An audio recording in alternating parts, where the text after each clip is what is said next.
Let's kick off the day and thank our sponsors and partners who helped make today possible. I want to thank our presenting sponsor, Colorado Workforce Development Council. Lee Wheeler-Berliner, I see you over there. Thank you. Our platinum sponsors, Apprenticeship Colorado and Stand Together. Thank you so much. Our supporting and reception sponsors, Accenture and Slalom. Slalom table, Accenture. Thank you. And then our table sponsors, Community College of Aurora, Lowenbro, Rocky Mountain Workforce Development Association, and RK Industries. Thank you for all of you helping to put today on. I also want to thank our board members and partners in the room today who support our work year-round. And they truly are collaborative partners on issues such as workforce. If you're a board member of Colorado Business Roundtable, I'd ask you to just stand and be recognized for us today. Any board members in the room?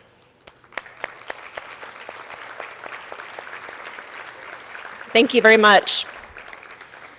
Part of the fun today is you're being invited to participate. We look forward to your feedback, especially on LinkedIn. Post some questions, your thoughts, and be sure to tag Colorado Business Roundtable. To thank you for posting, we are giving away again, because of our friends at Southwest Airlines, 2 round-trip tickets for anybody who likes to travel. So if you tag Colorado Business Roundtable in your LinkedIn post before close of business Friday, you'll be entered to win. And trust me, we do give away the tickets. We have several people who love winning those tickets each year. So thank you to Southwest Airlines. Is Lexi in the room? I don't know if I see Lexi, but appreciate you, Lexi with Southwest Airlines. All right. Colorado Business Roundtable brings together senior executives from academia, business, community, and government to examine challenges that face our state with a long-term global lens. And we advance practical, employer-informed solutions that strengthen Colorado's economy and quality of life. At the core of this work is grounded in a simple belief: business is a force for good. Employers are not simply participants in the workforce system, they are essential partners in shaping it.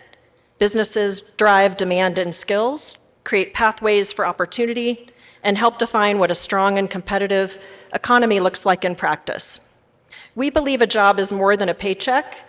It provides dignity, opportunity, stability, and long-term prosperity.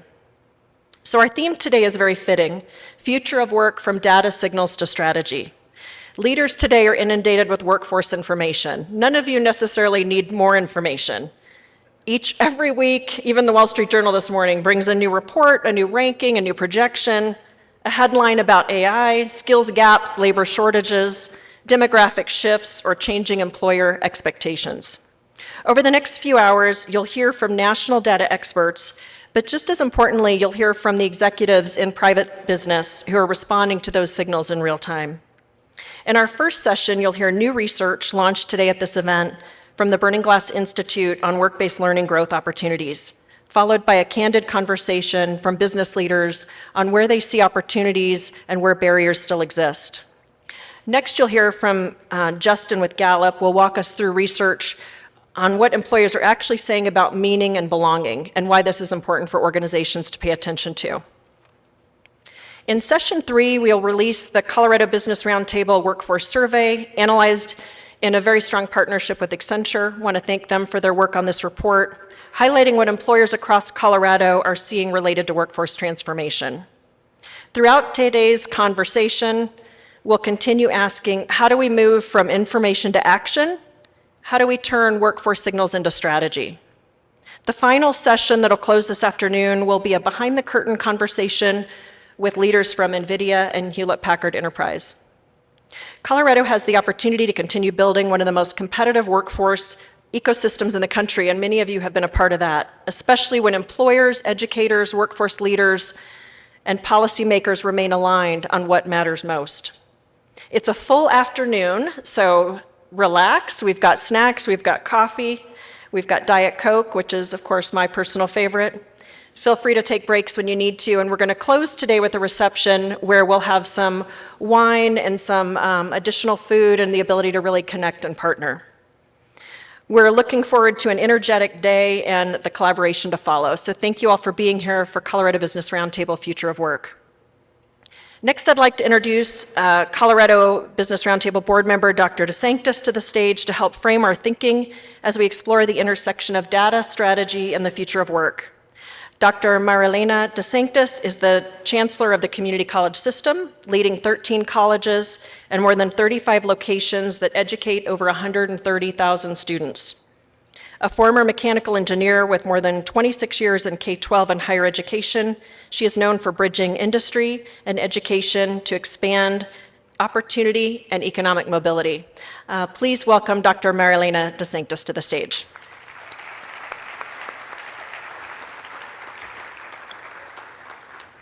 Okay, good afternoon, everyone. Buenas tardes. Debbie, thank you for your leadership of the Colorado Business Roundtable and for bringing together leaders who understand that talent is not a downstream issue. It is the strategy. And that's exactly why this conversation matters. Because Colorado doesn't have a talent shortage. We have a translation problem between what people do and how we recognize it. And we have a speed problem in how quickly education adapts to your workforce needs. Today, we have more labor market data, job posting data, and skills data than ever before.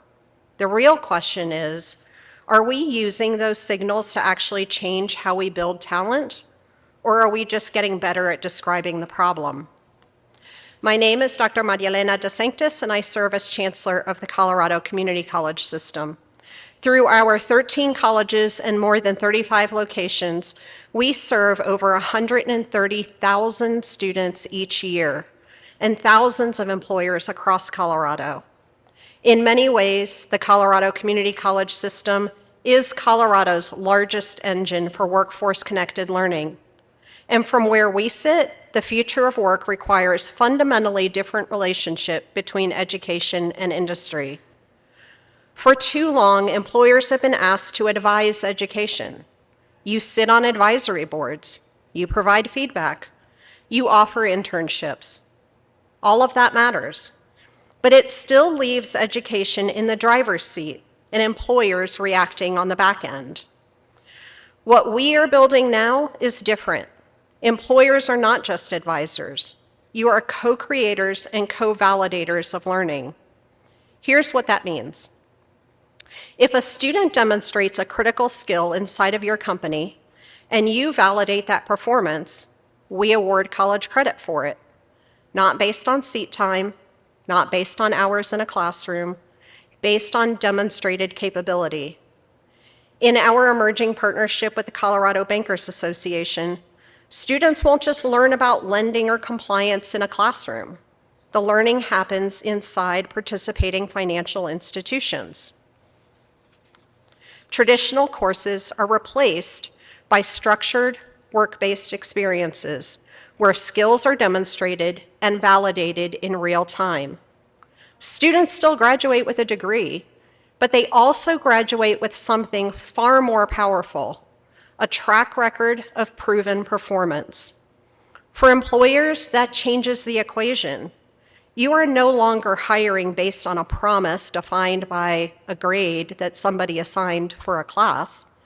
You are hiring individuals you or another employer in your sector have already seen perform. In other words, we are moving from hiring based on promise to hiring based on proof. We are also building what we call the Colorado Talent Marketplace, because if data is going to drive strategy, then skills need to be visible, measurable, and usable in hiring decisions. This is about creating a system where employers can identify candidates based on verified capabilities, not just job titles or degrees, and where learners can move faster because prior learning and demonstrated skills actually count. So what does that mean for employers in this room? 3 things. Be a co-designer. Help define the competencies that matter in your industry. Be a co-validator. Help create structured workplace experiences where those skills can be demonstrated and verified, and be an early adopter.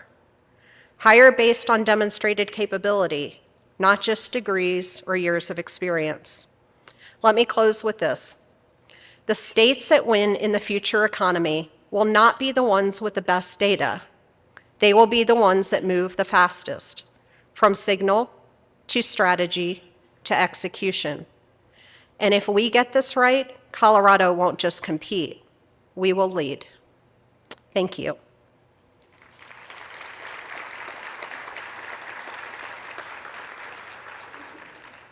It is now my pleasure to introduce our next speaker, Eric Leiden of the Burning Glass Institute.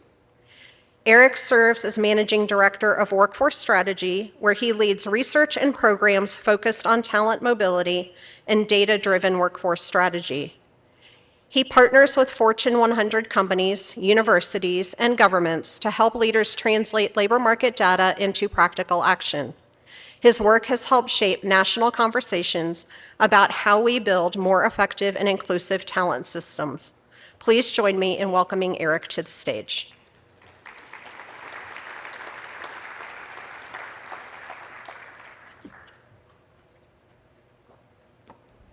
Thank you, Dr. DeSanctis, and thank you to the Colorado Business Roundtable for having us here today and partnering on some research that we're going to share.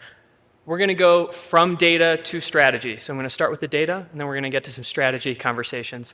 And I'm going to move relatively quickly. Just know at the end, we're going to share a QR code. You can download the report that this is all based on because we want to move rapidly through this conversation. So to start, we want to talk about the work-based learning landscape and what we see here in Colorado. And the main headline here, Colorado's ahead of the curve. Colorado has a more mature work-based learning landscape than most of the country. More of a focus on paid work, more internships, more apprenticeships, more employer buy-in, and more partnership across the ecosystem. Colorado is a real leader in work-based learning. That progress has led to some real ambition that is very exciting and is going to be really challenging in the implementation stage to come. And so I want to talk first about the big three goal in Colorado. For those of you that aren't familiar, this is the state of Colorado's goal for all high school students to be on a career pipeline across 3 different measures. And the main one we're going to focus on today is everyone having access to a work-based learning opportunity as part of their high school education. That work-based learning opportunity can take different forms. It can take apprenticeship forms, it can be internships, it can be all sorts of other kind of class-based project learning, all with the idea of exposing people to real work-based learning opportunities to help them get jobs and help fill employer talent needs. This is really ambitious. This would represent a huge expansion in how much work-based learning is accessible to people. And what's gotten Colorado here won't get Colorado there. An expansion of existing strategies isn't going to be enough to fill the gap. Many of you employers in the room probably feel tapped out on internships already. You don't want to offer one more mechanical engineering internship. You don't want to offer one more production apprenticeship because you're already doing a lot. And so the idea of creating opportunity for all high school students is really ambitious. At the same time, work-based learning is huge for those on college pathways. And so we want to talk today about what we see and where we see opportunities for real expansion. And I want to start with a big stat on the high school front, which is for every high school graduate that we've observed over a period of 7 years, we've seen about one internship posting accessible to high schoolers for every 27 graduates. That's disproportionate. That's really challenging and shows just the scale of the increase of access that's going to be needed to bridge this gap. And so let's dig into what we see.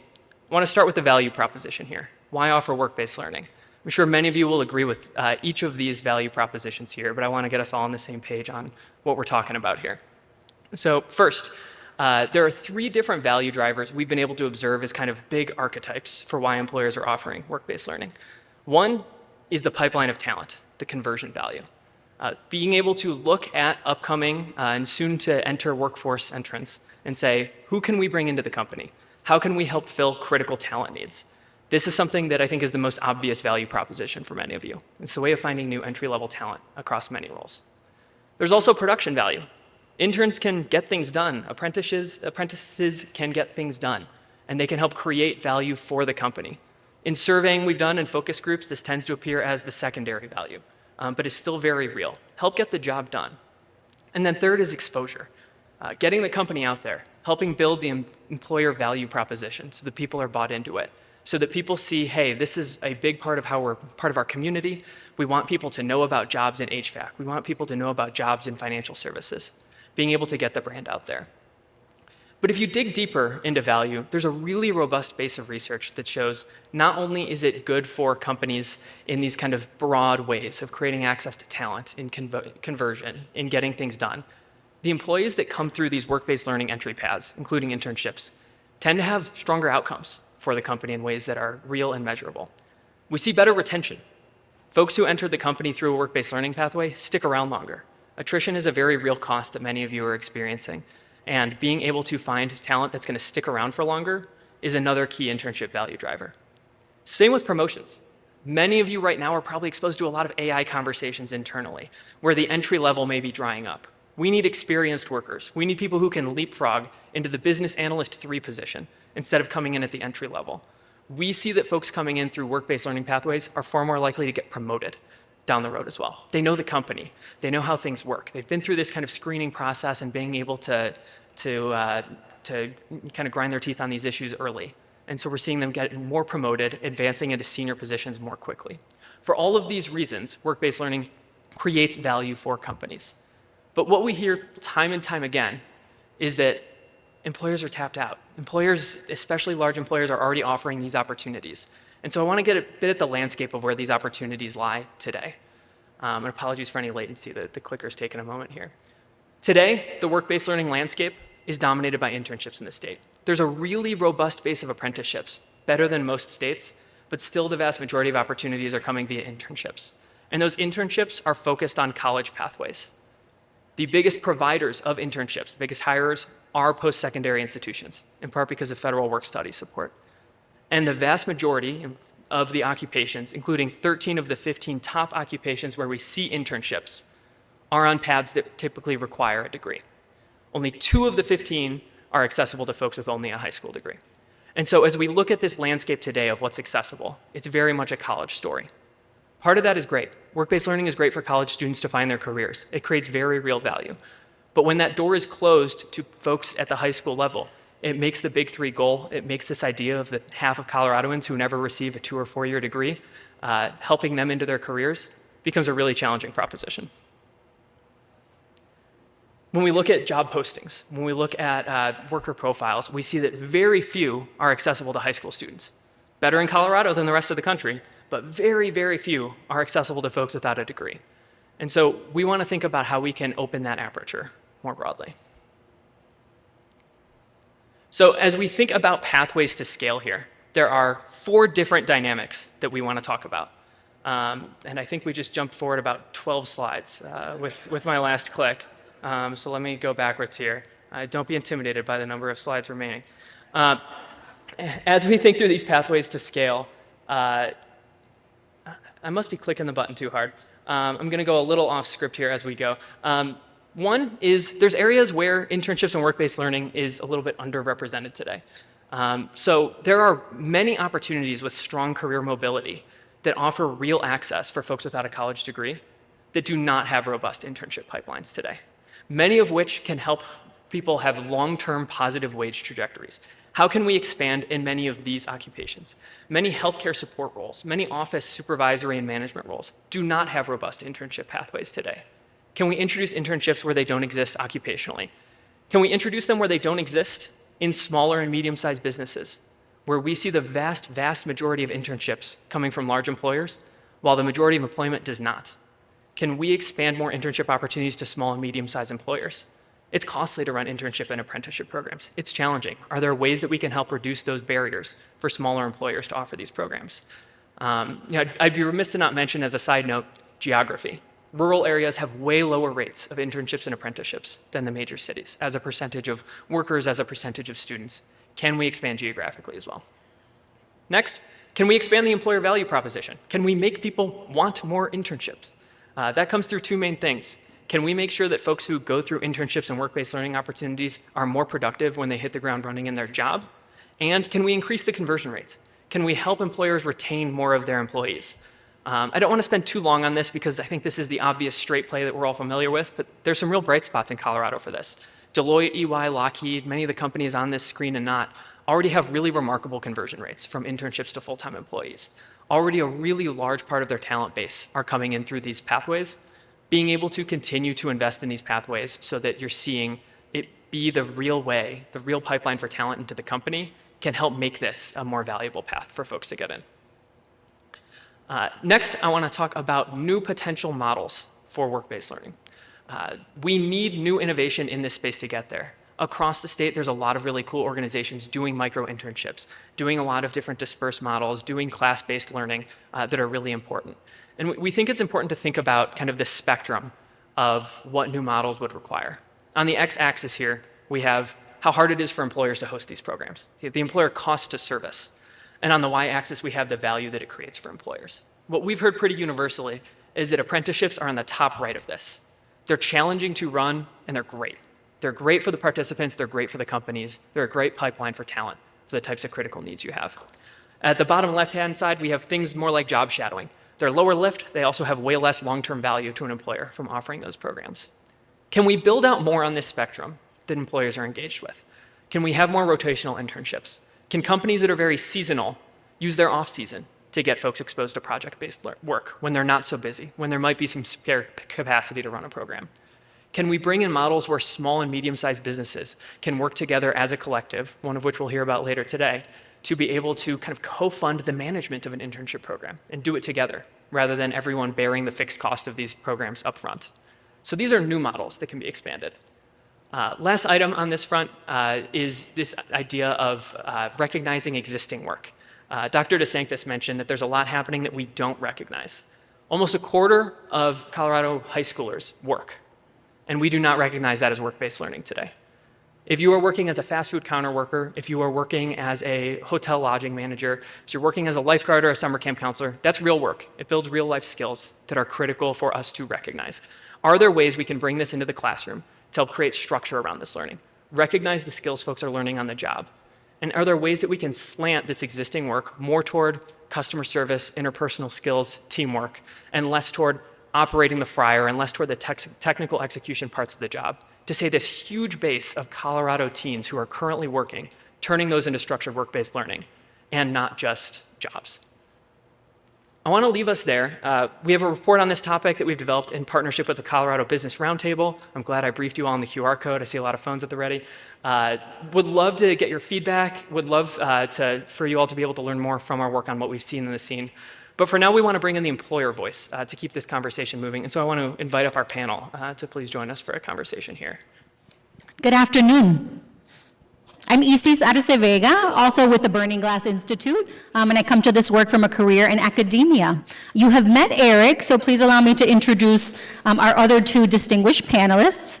To my left, I have Danny Moore, founder, president, and CEO of De Novo Solutions, delivering advanced engineering and data-centric solutions to the Department of Defense and Intelligence community. A retired U.S. Navy Master Chief with 24 years in signals intelligence and national security, Danny has led De Novo as a recognized innovator in applied artificial intelligence and machine learning for national security missions. He also serves on the executive committee of the board of directors for Cobert. Sean Grubb is Global Technical Training Director at CourseTech, with more than 28 years at the company, including over 20 years as a plant manager. He established the CourseTech Academy and its Earn and Learn youth apprenticeship programs, and in 2026, CourseTech was named the recipient of the Excellence in Manufacturing Training Award by the Society of Manufacturing Engineers. And so Eric provided a bit of our findings, and as both Eric and Debbie teed up, what we want to do now is hear from Colorado employers. And so to get us started, I'm going to invite Sean to get us started by telling us why work-based learning matters to CourseTech, and some of the, we know you're doing a lot, so maybe a quick overview of some of the work you're already doing in this area. Yeah, thank you, Isis. Great to be here. Happy to talk about some of the work that CourseTech's done over the last few years. So CourseTech, like most manufacturers, was struggling, had the same struggles in terms of the talent shortage. We would go through cycles in our markets go through hiring practices, recruiting, all of the usual antics when your business is ramping. And we're scrapping for the same small talent pool with the rest of the advanced manufacturers in the area. And it really was painful trying to fill those critical production roles. We knew we had to do something a little bit different than previous cycles. So in August of 2021, we opened the Coors Tech Academy. And the academy was originally designed around new hire orientation for these folks we're bringing in. We set up a little different onboarding program in that we would bring these individuals to fill production roles into a talent pool. We would teach them technical skills during the day, during the mornings, and then tour them through the hiring plants in the afternoon. It'd give them an opportunity to look at the jobs, ask questions of those that work in the area, the supervisors in the area and their expectations. And at the end of that first week, it was almost like an NFL draft. We would select the individuals based on their feedback, based on their competencies and work history, and place them into job shadow roles for that second week. They may try out 1, 2, or 3 different jobs to make sure we had best fit. And at the end of the second week, we would give them an offer letter for permanent placement. So we did that for about a year and a half, worked very well. We filled all our critical production roles, and we reduced attrition in those critical roles by about 15% over that year and a half. So it was a pretty successful program. Since then, after that, everything kind of normalized. We went back to kind of normal hiring practices, if you will. And it allowed us at the academy to move into the next phase, which was how do we build out a world-class academy that'll support a development of all of our employees, not just new hires. And so we started working on programs around technical training and soft skill training, leadership training, things that would help not just the employees on the floor, but their supervisors as well. And then we happened on an opportunity for a grant, Opportunity Now. It was the first time we ever had applied for a grant, and sure enough, we got it. So thank you, Misty and Eve and team. But then panic set in, right? Because the real work needed to begin there. But what that did for us was introduce us to this ecosystem, this workforce development ecosystem that exists out there. You guys many of you have lived in it. I'm new to it. But it's just been fantastic. And quickly, those fears resided when we came across companies like CareerWise that could help us set up youth apprenticeship programs that have had that experience and done that before. We came across Ben Gehrig and Colorado Succeeds, right, that helped us organize a manufacturing alliance. We have over 21 companies that participate in developing curricula for this training center that we've built with this money from OEDIT. We sent out surveys to local manufacturers to see who might be interested in participating in this and got over 60 responses back. So we know we've touched on something really important in the community, and it's gone from, you know, kind of fear and panic to motivation and energy, and it's just so fulfilling, the work that we get to do. So now we've got youth apprenticeships around CNC. We're starting a maintenance tech apprenticeship this summer. We've got workforce development programs for our employees, for our partners in industry. And now we have at Red Rocks Community College at Denver, other educational partners that are participating, and it really has gained a lot of momentum. And just getting started really was the biggest step. So we're really excited about the work that's occurred so far, and looking forward to what the future holds. Thanks so much, Sean. And Danny, what about de novo? So I think we're in a little bit different situation. That is a fantastic program. Because our work is aerospace and defense, and because we're competitive with the larger companies, unfortunately, when you're competing in our space, no one cares about you being small or medium. They just care about the value you deliver. And so what we've had to do is really go forward. We used to look at interns at their junior year, their senior year at college. Well, now we're looking at them at their freshman year because it's so competitive. And now this program is looking at how do we go back into high school. And I'm really interested in this because we're almost returning to our roots, right? We're returning to a place where we used to be, where we train at a high school level to give workplace skills to support the industry or the environment in that state. And I think we need to return to that because there's value in that. The last time I was here, I talked about how we're leaving a large percentage of the population behind, and I'm interested to talk about that as well, that we need to introduce some of these new technologies to kids who don't even know they exist. And that's how we advance ourselves in workplace learning, because we first have to interest them in it before we can actually train them in it. And so I'm really excited about this study. And if you haven't seen the study, I would encourage you to download it. It's comprehensive. It provides a lot of great details and a lot of great ideas. So thank you guys for doing that. Thank you both.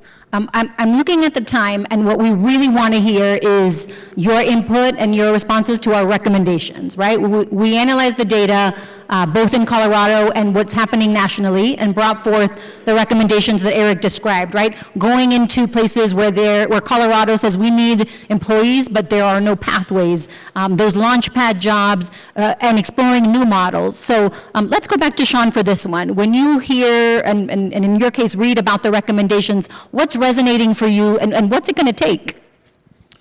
Well, I think one thing that was new for us is really working with youth, going back into like high school age. Initially, we were a little reluctant being in manufacturing, and you know what we do inherently is dangerous out there with all the equipment. But after we got to thinking about it and these recruiting pipelines, it just made real sense. With the youth apprenticeship programs, it's amazing the energy an 18-year-old brings to the workplace. I had forgotten, my kids are much older now, but you know, seeing these kids come in and really flourish in advanced manufacturing, I think if you're intentional about how you introduce them to the floor and introduce them to the manufacturing processes, it helps ease some of that stress on them as well. We've got a student in our youth apprentice first cohort that is she was a real introvert in her class, and we were almost hesitant to take her into the program, knowing how introverted she was and quiet. Was she really going to flourish on the floor? But she's been fantastic in that role. She's really taken off. In fact, she went back to her high school and talked about her experience as an apprenticeship. And just knowing that these programs can change lives and touch people in that way, it's so fulfilling. And so it's allowed us to continue to kind of expand our thoughts around how we grow those programs, not just with youth apprenticeship, but now we're talking about looking at pre-apprenticeship programs and getting even younger into the schools and advertising career paths and advanced manufacturing and who's Coors Tech is and our alliance partners as well. So I think just getting started and experiencing what these programs can bring, not just to the individuals, but to you as an employer, has been way beyond what we dreamed of to begin with. Thank you so much. Sean touched on something that we heard from Colorado employers and that the research is starting to capture, but really not it's hard to quantify, which is there are non-quantifiable benefits to having high school students around, right? The energy, the optimism, the excitement, not just the exposure and the more traditional metrics of ROI. So thank you for sharing some of that with us. Danny, what about you? When you think about the new models or going into the high school students or expansion in smaller or medium-sized businesses, what from there seems like it has real potential for Colorado? I think for me, it's the new model, right? We need to look at things in a different way, or an old way. There was a time, and maybe I'm dating myself, where you got that last period in high school, and you got credit for going to work for that, whether you worked at a shop or you worked at an office. We need to return to that so that people can get familiar with that. The other thing we need to do is we really need to figure out a way to introduce some of these young students to the idea of what their career could be. We can no longer afford to wait until they're in post-secondary education and then decide what their careers are going to be. AI is moving us so fast. The digital age is already surpassed. And I hate to tell you, but quantum is right behind it. And it's going to transform how we learn and how we do business.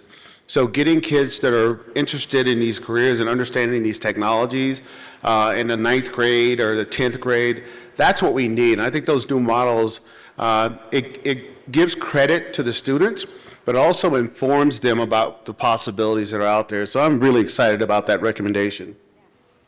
Thank you. You spoke to something that I've heard Eric speak to. And so, Eric, I'm going to invite you to jump in on the imperative for work-based learning today and what the labor market looks like and looks like it's going to continue to look like in the future. Yeah, I mean, what we're hearing pretty universally from employers is that they are not looking for generalist entry-level talent with no context, especially in roles that have a large share of their work via a computer, via something that AI is going to be able to do. We have seen that hiring dry up. The most stark example of this is that the unemployment rate for recent college graduates from a 4-year program is, for the first time that we've seen ever, higher than the unemployment rate for recent associate's degree graduates. They're going to more school and having higher exposure to unemployment risk. And so as we see entry-level pipelines dry up, as we see employers demanding, I want somebody who understands the industry, who understands the dynamic, who understands that the busy season for helium products to be distributed via welding companies is based around kind of the Halloween to Valentine's Day loop, and that the rest of the year is the slow season. That's a silly example from the business I grew up in. But all of these things, being able to jump past that blank slate level, being able to create value beyond what a large language model can do, we're hearing a ton of that. Work-based learning, whether that's project-based learning in school, whether that's internships, apprenticeships, are the way to leapfrog that. In skilled trades, I think that the impetus is greater than ever before because of the increased demand and the shortage of talent in skilled trades. In pretty much every other role that involves some degree of computerization, it's the threat of AI, eroding entry-level pathways, and the demand of employers to say, I want talent that can jump to the 2nd, 3rd year level quickly. I think work-based learning is how you have to get them there. Can I add to that? I think that's so important because we don't hire engineers who don't understand AI. People who don't understand and apply AI don't stay with the company. That's where we're at now, and we're not the only employer who does that because that advancement is so critical. So you're absolutely right. We want people to come in and understand that technology and be able to immediately contribute to the team. So that's a very good point. I'm going to kind of combine 2 questions as we wrap up, which is to say the original question is, what advice would you give employers, especially those who haven't taken that first step of offering anything on the work-based learning continuum? But I want to open it up because we recognize that it's not only on employers, that many other constituent groups, including many others represented in this room, have a role to play if Colorado is going to attain its truly ambitious goals. So advice that you have for employers and or the help that employers are going to need from others to make the ambitions a reality. Sean, you want to get us started? Sure, yeah. I think the first thing is just starting, right? Taking the first step. We, like most companies that haven't taken this journey, were a little reluctant, a little hesitant. You think about what you want the program to be, and you think about all the work and details that go into it, and you're really trying to strive to build a perfect program. And it just doesn't happen that way. You just have to get started and then continue to build on it from there. And then secondly, I just know that there is an ecosystem of intermediaries and other companies that are out there ready to help you. That's something that I didn't realize, taking that first step. So it really is kind of a low-risk proposition when you think about recruiting pipelines from schools. We work with Jeffco and DPS and career counselors as well. But having kids come out, youth come out, and seeing the operation, and then determining whether this is for me or not, that really is kind of a low-risk proposition, right? And you find out fairly quickly, either it's not for everyone, and if it's not for them, that's fine. You hadn't really invested that much at that point. So I would say, just getting started and taking that first step, making that commitment to bring youth in and have work with intermediaries and creating a pipeline, there's not much risk or cost associated to taking that step. Yeah, I would say a lot of the same, but I would also say that on the academia side, I think it's important to kind of allow business to come in to the schools to talk about what they do, to answer those questions firsthand to the students about what is a software engineer, what is a machine learning engineer, how does this apply? We have students that are living in what I think the greatest times ever. We're back in space in a big way. We're moving toward the moon in a great way. We have this convergence that's going on between the digital transformation age, the AI age, and now quantum behind it. It's going to be transformative to everything we do and how we live. So I think that would be number one. And then number two, I think for business, we have to stay open to moving that starting block back toward the earlier years. Understanding that we can't expect them to understand and mature if we're not meeting them where they're at and bringing them along. And I think that's what we have to do. It's risky, but I think the reward is greater than the risk. Thank you both. Eric, from your vantage point, any last words of advice for the group? Yeah, actually, I would love to do a quick poll of the room to help frame this up. If you can raise your hand, if you are currently in a job that was not at all on your radar when you were in high school. Yeah, it's the vast majority of folks here. And just to follow that up, raise your hand if you worked while you were in high school. And keep your hand up if you learned something in that role that is helpful on your job today. Great, you can put your hands down. That's super helpful. And there's two themes that I want to pull from that. One is that we need to broaden our aperture. We need to broaden our aperture in terms of where we think work is and where we think opportunities lie to potentially expand work-based learning opportunities, to think about new roles, new models. And the other is that we need to recognize the work that is happening. So we need to look at what people are doing in their jobs today, whether it's a high school worker in food service, in retail, in a lot of the jobs that are disproportionately held by teens. And we need to say there are real things that they're learning on that job that are valuable in the workplace. Even if it means that they don't know how to use the specific project management software we use within our company yet, there is really valuable learning. Employers should recognize that in hiring. I think employers do a better job of that than the state government and then a lot of other parties do in recognizing that as real learning. And I think that we need to broaden the aperture, recognize real work-based learning where it's happening.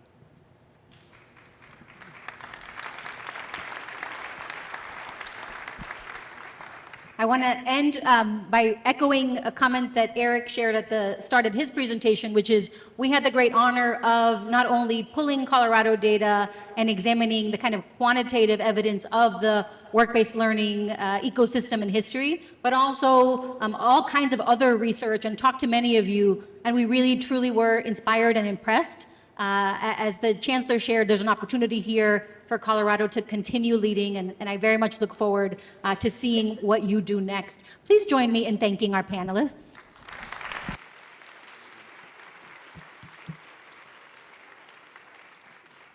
And now, via some videos, you will hear additional perspectives from higher education. Thank you so much.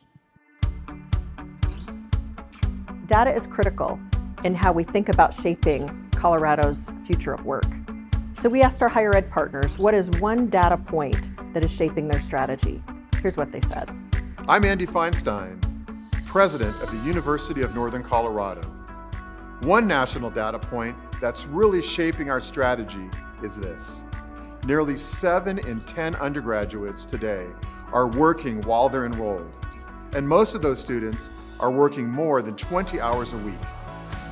In Colorado, employers are facing persistent talent shortages, even as students are already balancing work and school. The challenge, as well as the opportunity, is aligning those two worlds more intentionally. UNC is responding by increasing paid work-based learning tied directly to Colorado's in-demand industries, such as internships, co-ops, clinical rotations, student teaching, and employer-directed engagements that count for credit to ensure students graduate with real experience and real skills that translate into jobs locally. Our goal is simple: help more Coloradans earn a credential, gain experience, and move directly into meaningful work. Hi, I'm Amy Parsons, president of Colorado State University. According to the U.S. Department of Energy, demand for electricity needed to power AI and data centers is projected to double or even triple by 2028. Clean, reliable power is essential. That's just one reason CSU is leading a $150 million project to build the Atlas Laser facility right here on the Front Range. This partnership brings together private industry, economic development leaders, government partners, and our world-leading scientists. When complete, Atlas will produce energy bursts in a split second, equating to more than 5 million times the total generating capacity of Platte River Power Authority. The goal is to prove that laser fusion, a reaction that produces more energy than it consumes, can power our world cleanly and without limit. Some call it the last source of power the world will ever need. CSU intends to make that happen, developing the technology, the knowledge, and the workforce that will get us there. We invite all of you to partner with us. The future of energy will be built on collaboration, and CSU and Colorado are ready to lead. I'm Ken Christensen, Chancellor of the University of Colorado at Denver. As Colorado's only public urban research university, we're incredibly proud to support your workforce needs and the goals and aspirations of our students. The most important goal as a university for us is to ensure that every single one of our graduates is gainfully employed or pursuing additional education 6 months out of graduation. Our students are anything but the norm. 50% Pell eligible, 50% first generation, and many working while they're pursuing their education. They come to CU Denver for the promise of a degree that will position them for a great job in the future. And we're proud to align our academic programs around career-embedded learning to ensure that day one, when they come to work for your company, they're ready to make progress and to have an impact. And so we're proud to be #1 in Colorado for social mobility as ranked by US News and World Report. We're proud to support your workforce needs, the goals of our students, to bring a better Colorado tomorrow. The University of Denver's strategy for engaging with employers is built around the Colorado's industry clusters and the great Colorado workforce data that informs our career professional advisors to help our students. Now, while more than 75% of our students come from outside Colorado, 70% of our students graduate and end up staying in our great state. Data sources like the state's Colorado Pipeline Report are integral to advising our students during their educational journey at the University of Denver and prepare for those careers and lives of purpose. Helping students build towards these high growth sectors, sharpening their skills that we know employers need and want, helping them gain the hands-on experience in the workforce are foundations to the University of Denver's holistic approach and distinctive student experience. Hi, I'm Janine Davidson, president of MSU Denver. One data point shaping our strategy is that bachelor's degree holders earn about 66% more per week than those with only a high school diploma. And that tells us something important. Access to higher education is directly tied to economic opportunity and economic stimulus. For Colorado, that means we have a responsibility to make that access real for more learners. At MSU Denver, we are acting on that by keeping tuition affordable, admitting any adult with a high school diploma or a GED, building employer partnerships, and aligning closely with employer needs. So students aren't just earning degrees, they're stepping into meaningful careers that strengthen Colorado's workforce. All right, good afternoon. My name is Carla Nugent. I am the Chief Revenue Officer for Lowenbro. We are a multi-craft industrial and commercial contractor in the construction space, and we serve different markets, primarily across the western half of the United States. I also serve as the chair for the Colorado Business Roundtable. I'm very excited to tee up our next segment that will be on purpose and performance. For those of you that know me, I'm very passionate about workforce development, culture, engagement, how our employees' career path, when they flourish, their families are healthy, they have opportunities, our communities flourish. It's just a full circle life cycle. And so it's important for us to talk about this today. The Gallup data has not been super encouraging, I think, over some of the past reports on engagement. It shows engagement is low on the employee side. Like half of our employees are there for a paycheck. And so those leaders, right, we're passionate on that heart piece. I want to work in a place that has full engagement. Employees want to be in a place. When that energy and that engagement is real, it's this connective piece that you can't quite explain, but it's so powerful. And we spend so many hours at work, like let's make this a place for good and a force for good, as we say, for Colorado Business Roundtable. And so I'm excited for Gallup to share their newest data on purpose. It shows that we're moving the needle on engagement in a positive direction significantly by understanding purpose. So help me join and welcome Justin Lau, who's principal for Gallup. He leads the U.S. social sector research focused on democracy, economic mobility, and community well-being. He directs large-scale custom studies for foundations, governments, and nonprofits, leveraging rigorous multimodal research to capture lived experience and inform policy, philanthropy, and systemic change. That's a heavy lift, Justin. So please join me. Welcome Justin here to Colorado and share on purpose and performance. Justin?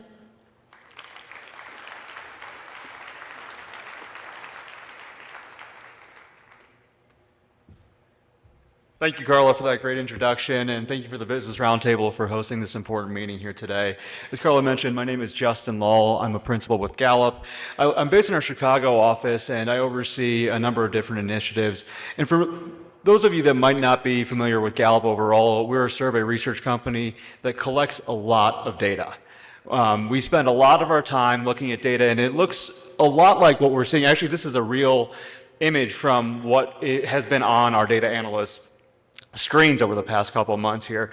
And so if you were to walk through the halls of Gallup at any given point, there's a very high likelihood that you would see this exact screen or something that looked like it on a number of our analysts' computers. Now, to deal with something like this, we actually just hired a group of new data analysts, interns, and in the Chicago office, they kind of sit next to each other in this row. And so I was introducing myself to them, and I walked up to the first one. I said, "Hi, I'm Justin. What do you do here?" And I looked on the screen, and it looked just like this. And the new intern looked at me and said, "I'm a data analyst. Can't you see?" And I said, "Great." So I walked over to the next cube, and I said, "Hi, my name's Justin. What do you do here?" And her screen looked just like this one too. And she said, "Well, I'm working on this client problem. It's really tough, but I'm trying to find a counterintuitive point that can kind of get their goal across the field here. So I'm validating something interesting, but I'm working really hard on it." And I said, "Okay, great." And keep in mind, these two individuals have the exact same job title. They sit right next to each other. Their screens look the same. I go to the third individual, and I say, "Hi, my name's Justin. What do you do around here?" And she looked up at me and she kind of paused. I saw the crosstabs and Excel formulas on her screen. And she goes, "I help people be heard." Okay. Data analyst, solve client problems, help people be heard. So what do you get from this? Well, this idea of connecting individual tasks and individual activities to long-term impact or unforeseen impact is an idea and a concept that we call purpose. And this purpose at work is something that's actually been studied by a number of organizations, Gallup included, for the past 40 years. We actually skipped a little ahead here. We actually went through and explored how organizations were dealing with purpose in the workplace. And in the 1990s, we pioneered this construct called employee engagement. In over 160 countries and over 7,000 organizations. And what we found was that there's 12 elements of employee engagement that actually lead to real hard outcomes. And those outcomes were things like profitability, productivity, better attendance, less absenteeism, less turnover, and overall improvements in employee well-being. So the key takeaway from some of our early work in the 1990s, that things like employee engagement are not nice to haves. These are not soft metrics. These are things that are very hard and tangible and related to key business outcomes that everyone in the organization care about, CFOs especially included here. And so through those elements, those 12 elements I shared, one of those elements that we measured was called purpose. And what we were looking at from that work was at the organizational level, how do we think about purpose? And does an organization have a mission or a purpose that employees feel is important? And what we found from some of this foundational research was that the more employees thought that that purpose made them feel important, the more likely they were to be productive at work, more likely that organization was to be profitable, less likely to have absenteeism, and a whole host of other incomes. And so we've known this for a while, but that was all at the organizational level. So what we wanted to do next was dive a little bit deeper. And so in partnership with Stand Together, we went really deep into the individual level and wanted to understand both from a work and a life perspective, how do individuals experience purpose? And so we conducted this study called The Power of Purpose. And what we learned was that when individuals have a strong sense of purpose, the outcomes then follow. We found that individuals that had a strong sense of purpose were 5 times more likely to be engaged in their work. That is a massive, massive multiplier here. That engagement and work metric, that's connected to all those outcomes that I shared earlier, those things like productivity, profitability in the workplace. Individuals that had a high sense of purpose were also much less likely to report feeling burnt out or stressed in the workplace. They're also much less likely to report looking for other jobs actively while they were on their job here. And so we found, and here's what these data look like in a little bit more detail, we found that individuals, when they have a high sense of purpose at the individual level, are much more likely to have these outcomes that matter. And they're less likely to feel burnt out and stressed. And I'll come back to that here, but I want to flag that for you all, because when we're thinking about drivers of turnover, things like looking for a job, things like feeling burnt out or overly stressed, sometimes or all the time, we find that purpose is a very strong mitigating factor to those types of things. And so we know that purpose is connected to outcomes that matter. But then the question becomes, who has purpose? Who are those individuals at the organization that have a strong sense of purpose? And I want you all to think about this for a second. You just take a moment, think about your own organizations. Are there teams, are there individuals, are there organizations that come to mind that you think that's a group that has a strong sense of purpose? Everyone got someone in mind or a group in mind? Well, here's what we found. We found that leaders in an organization were the most likely to have a strong sense of purpose. Now, this might be surprising, this might be obvious to everyone in this room, but the reason I bring this up here at this point is as you're thinking about these data, don't think about yourselves. You all are outliers. You all are not the norm here. Your teams, your workplaces, your employees, that's the norm. Particularly look at the individual contributor level and take a look at the project manager level. We find that only 1 in 5 of those middle managers, those project managers, have a high sense of purpose. It's about half the rate of leaders. And so the individuals in this room are not indicative of the rest of the workplace. And what we find is those individuals that have the lowest sense of purpose are the most likely to need it. And here's what I mean by that. When you take a look at where people are at on baseline, this is at the generation cut level, where people are at on baseline, the individuals that are least likely to have purpose, in this case, young people, 18 to 34-year-olds, Gen Z and younger millennials, are the most likely to report needing it by way of burnout and stress, and actively looking for jobs. Here's what we found in our data when it comes to individuals reporting feeling stressed or burned out in work. We find that young people specifically are significantly more likely, just at baseline, to have more levels of stress and burnout at work. And what we found earlier was that purpose is a driver or a mitigating factor of reducing levels of stress and burnout, and those individuals, the young people, are least likely to have purpose. Same thing when it came to looking at overall trends about job-seeking behavior while at the workplace. We found that individuals that were in that younger age cohort, specifically those 18 to 34-year-olds, were most likely to be seeking other employment while on the job actively. And also we found that purpose is the mitigating factor that stops or kind of mitigates that behavior overall. And so, as I mentioned, we were more interested in purpose at the individual level. We understand that purpose comes from multiple sources. And we were also trying to explore what happens when someone has a sense of purpose outside of work. We are multidimensional individuals. Not everyone's going to go to work and say, I'm 100% filled up.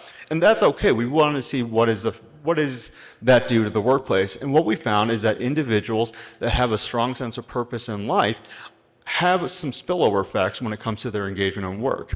But the best scenario is when people can find that their life purpose and their work purpose are connected. So that alignment here, when you have people that have a strong sense of purpose in life and that is empowered or enabled by their purpose in work, that's where you see the most additive benefits. What we find is those individuals are most likely to be thriving in what's called well-being. We use what's called the self-anchoring scale, which is the same measure we use on the World Happiness Report for the United Nations. So it's a well-validated measure. We find that over 6 in 10 Americans that are that have high purpose in life and work are thriving in their overall well-being. So really important impacts there. Here's a look at what we found as it relates to at the individual level here. Again, while this is, I'll say, the goal to strive for, that connectivity point, it's only about 1 in 5 individuals that have that. So quite a bit of ways to go when we think about how are we enabling purpose for individuals outside of work here. But one of the things that we found is that when individuals are asked about the type of work that they're seeking, most Americans today do not have jobs that they would consider purposeful. Over 4 in 10 Americans go to work every day and they say that they're here to collect a paycheck. But that's not the desired state. When you ask Americans what they really want out of work, that's where you get into what's the aspirational type of work that you want, and they find that they want purposeful work. So while current state, the most popular response option for how I would evaluate my job today is about a paycheck. It's about paycheck and benefits. It's not what we would want in the ideal state. People do want a job that allows them to connect their work to something more meaningful.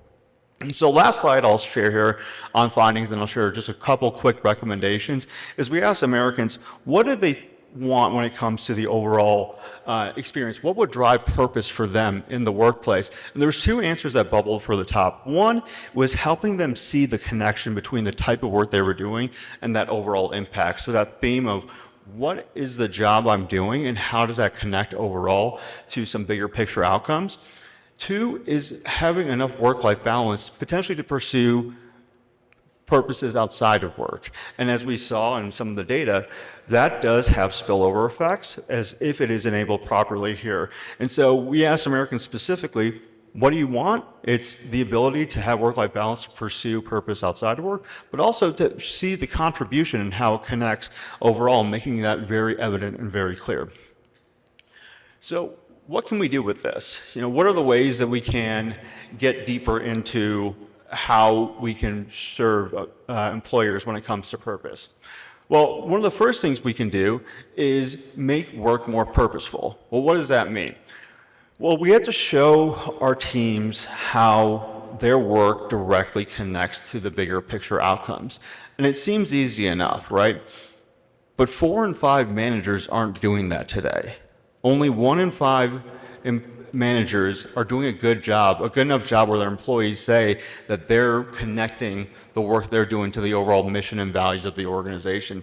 So there's quite a bit of opportunity for improvement here when it comes to how managers are connecting with their employees overall.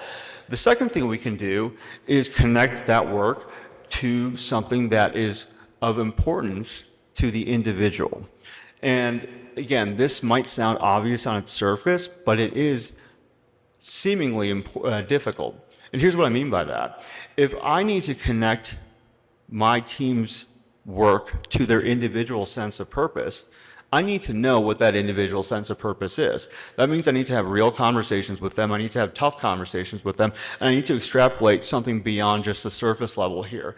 What we find is that when individuals feel that they can do what they do best every day, they're almost 3 times as likely to have a strong sense of purpose. But again, what's the implication here? That our managers know what we do best every single day. So we need to get there by having real conversation and hard conversations with our teams to understand what drives them, what motivates them, what gets in their way beyond just tactical, what demoralizes them. And having a better understanding and having some of those deeper and tougher conversations does help us to unearth what drives an individual and how we can kind of get there for the long term. The further thing we can do is be cognizant that there's more than one path to purpose and we can support all of them.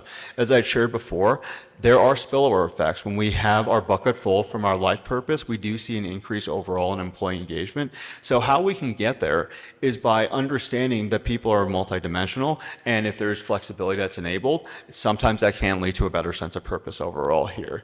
So what can we do? Well, we can make the mission matter. We can show people that we care, not just talk about it. People can see through a mission statement on a poster. They need to have the authenticity there.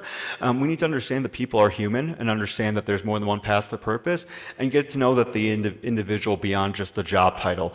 All those things done when managers are coached appropriately will lead to better senses of purpose overall.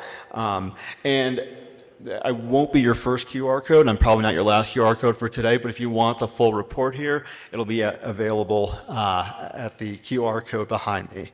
Well, thank you all for your time. And next, I'd like to introduce Lee Wheeler-Berliner.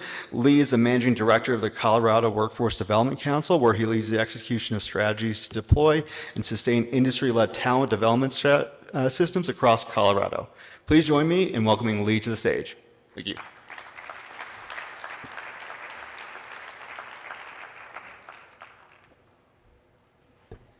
Thank you, Justin, and good afternoon, everyone. I am Lee Wheeler-Berliner. I get to lead the Colorado Workforce Development Council, and I now here in that presentation feel honored to be part of that 20% that can stand here and say that I'm in a role that is directly connected to my personal purpose and in a way that allows me to thrive. Joe, thank you for creating that environment in which people can show up within state governments in a way that is leaning into values that matter. And the reason why I get to say that is that the purpose that our organization has is ultimately to serve you as Coloradans, as businesses, as employers in the state of Colorado, as individuals who are seeking to thrive within this community and within this state. The vision of the Workforce Development Council is that every Colorado employer has access to skilled talent and that every Coloradan has the opportunity for meaningful employment. And we know that when that is realized, that helps to create both individual and statewide economic prosperity. When we think about the work, as Justin just said, to drive engagement, you need to get to do a little bit of what you do best each and every day. And you need to know what it is that you do best. That's part of why we believe that the future of work is skills-based, is understanding what are the fundamental skills, capabilities, and competencies that you have as an individual, that your team has, that your industry needs in order to thrive.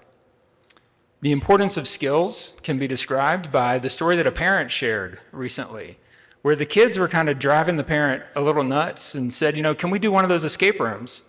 So the parent said, I put the kids in the basement with a television that had no remote control, a rotary telephone, and I gave them directions for how to use those things written in cursive.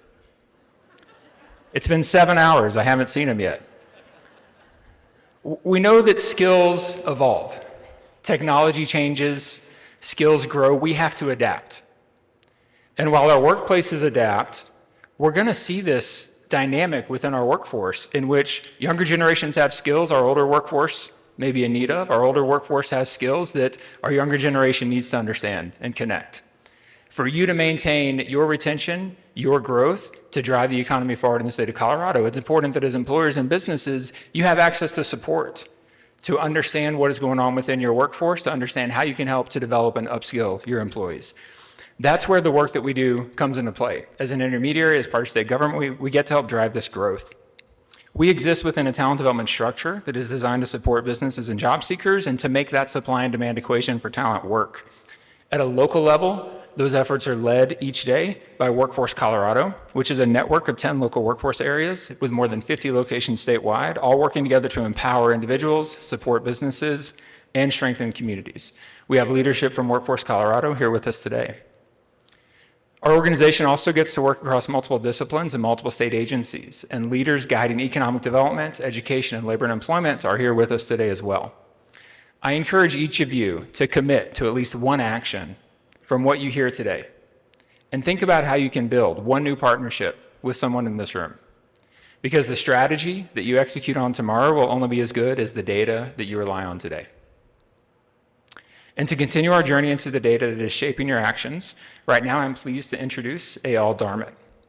Eyal leads Accenture's advanced AI team for public sector and higher education. He partners with public service and higher education organizations to turn emerging innovations into practical solutions, using AI not just as a tool for innovation, but as a lever for meaningful impact on people's lives. Please welcome Eyal to the stage for a briefing on Colorado Business Roundtable's 2025 Workforce Survey.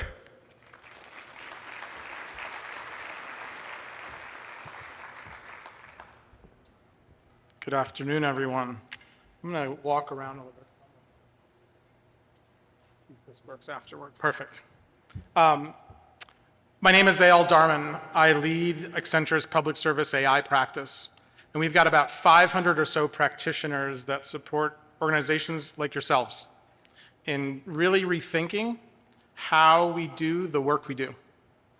And the research that we've collaborated with the Colorado Business Roundtable is an interesting one this year. Our combined team helped design the survey, analyze the data, and really shape the insights that you're about to see. And in the attempt to eat our own dog food, or as I like to say, drink our own champagne, we used a lot of AI in thinking and analyzing this data. The message back is not just loud, it's clear, and frankly, it's urgent. Colorado's employees are not waiting for the future of work to arrive. They're retooling how they hire, where they invest, and how they partner with organizations. And they're moving faster than ever before. The real question that this room has to grapple with and wrestle with today is whether the rest of the ecosystem, policymakers, education, workforce development, frankly, all of us, how can we all keep up with that pace? We've got a handful of insights from the research, from this year's research. Some will validate how you probably feel already today, and a few might surprise you. So let's get to it. I'm going to switch to the mic.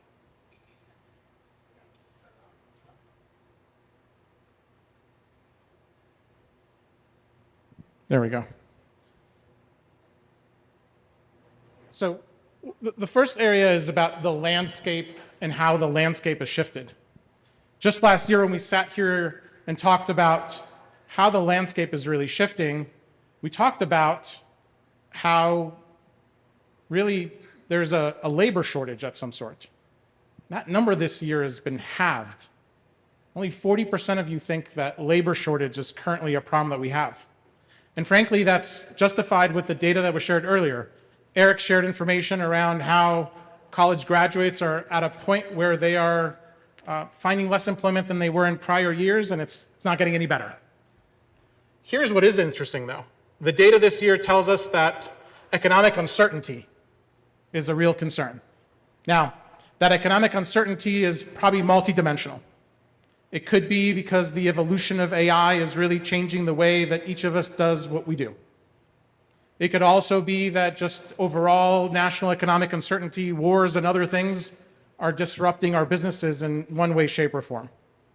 So there's more a little bit about that. And you see some of the other ones are staying the same. They're not moving in any significant way.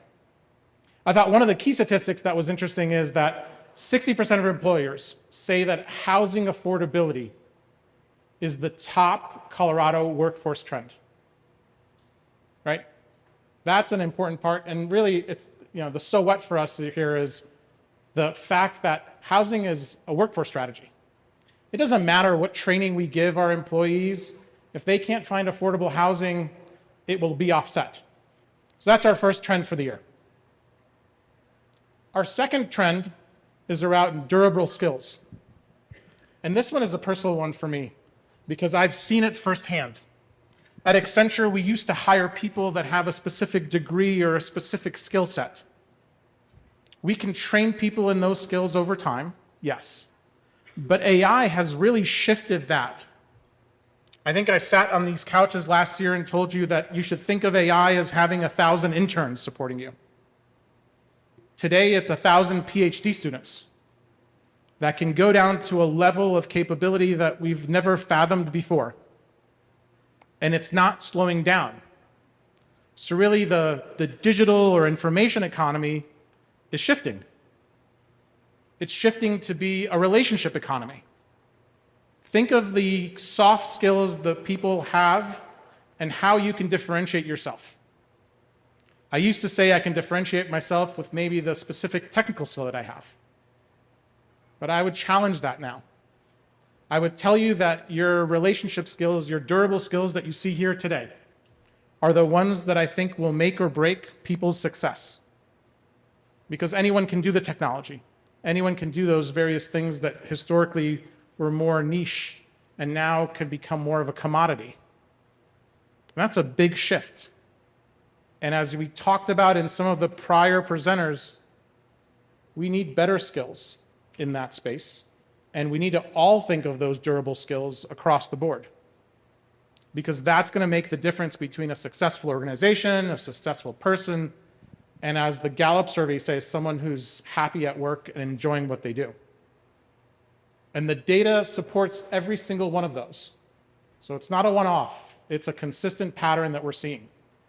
And durable skills are ones that are going to be harder to acquire because as a parent of an 8-year-old, she seems to be really entertained by her iPad. And she would like to play on her iPad or use her iPad for various things more than others. That does not build durable skills. Don't let anyone convince you that it does. So we got to think about how do we actually change what we do and how we do. I loved your description around how do I take and put my kid in the basement and see if they can get out of the basement. That seems like that could be some other problems that you create. But those are good examples of how do you create some durable skills within your organizations. If we shift to our third insight, it is about AI.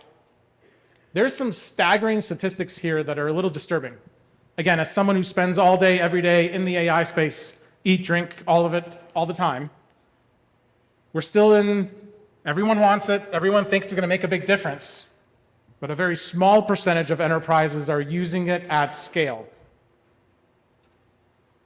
Most people are still in pilot mode, and we're seeing that improve and increment on a regular basis. But that being said, it's not as fast as people are expecting it to be. The promise of AI is really big, but I could tell you that in very few organizations has it actually materialized. I look at Accenture's organization. We've fundamentally changed how we do the work we do using AI. Not just in how we do our work, but what we deliver to our clients. And that's a noticeable difference in what I would say I would tell you, not maybe a year or two ago, that's changing at the speed of technology. Every couple months, there's something new and different that changes the way we do the work we do. The scaling of this is going to make the difference. And as we see organizations scale, it goes back to that prior insight of durable skills, having critical thinking abilities, having the ability to have social and interaction conversations with other people that will make the difference. And then our last insights, the last two that we combine together.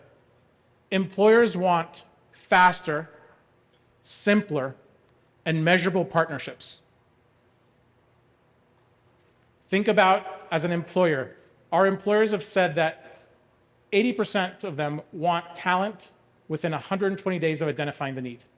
They want talent training. They want that skill set to be completed. They don't have 3 years, 2 years, a year. They don't have the speed that they used to have. And so organizations and partnerships, like apprenticeships, make a big difference because you can have and give the ability to get those resources skilled at a faster pace. And I think that's an important thing for us to think about. How do we keep at that pace? Because if we can keep at that pace or beat it, as Colorado, we will bring in and attract more talent, more employers, and it will improve incrementally everything. And so that's a key thing for us as a takeaway. I think if you think about all the insights combined, I'm going to read you that bottom sentence there. We're going to accelerate skills-based hiring. We need to treat housing affordability as a workforce strategy. Doesn't sound like it's a workforce strategy, but it is. We need to help our employers move from an AI pilot or a prototype into true enterprise AI in production. And we want to make sure that we're building those partnerships so that we can actually build those skills within our workforce at the speed that the workforce needs them. So with that, I'm going to introduce Sarah Cotter and the panel that we have assembled for us. They're going to have a conversation across how these insights are really appealing in Colorado. So with that, I'm going to introduce Sarah, who's my colleague, and we're going to go into a panel discussion.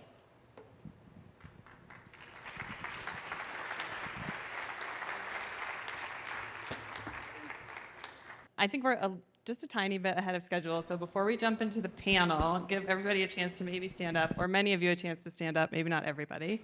And maybe before I do that, I'll introduce myself.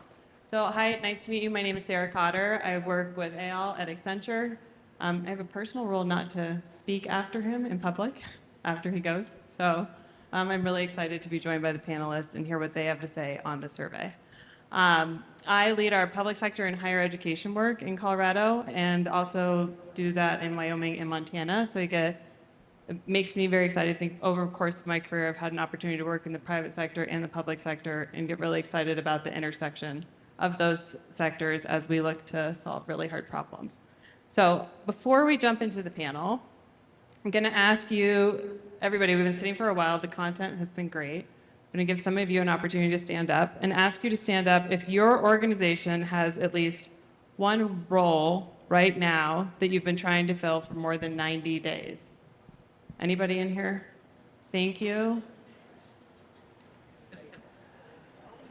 Nope, keep standing. Yep, you get just a little bit longer. Okay.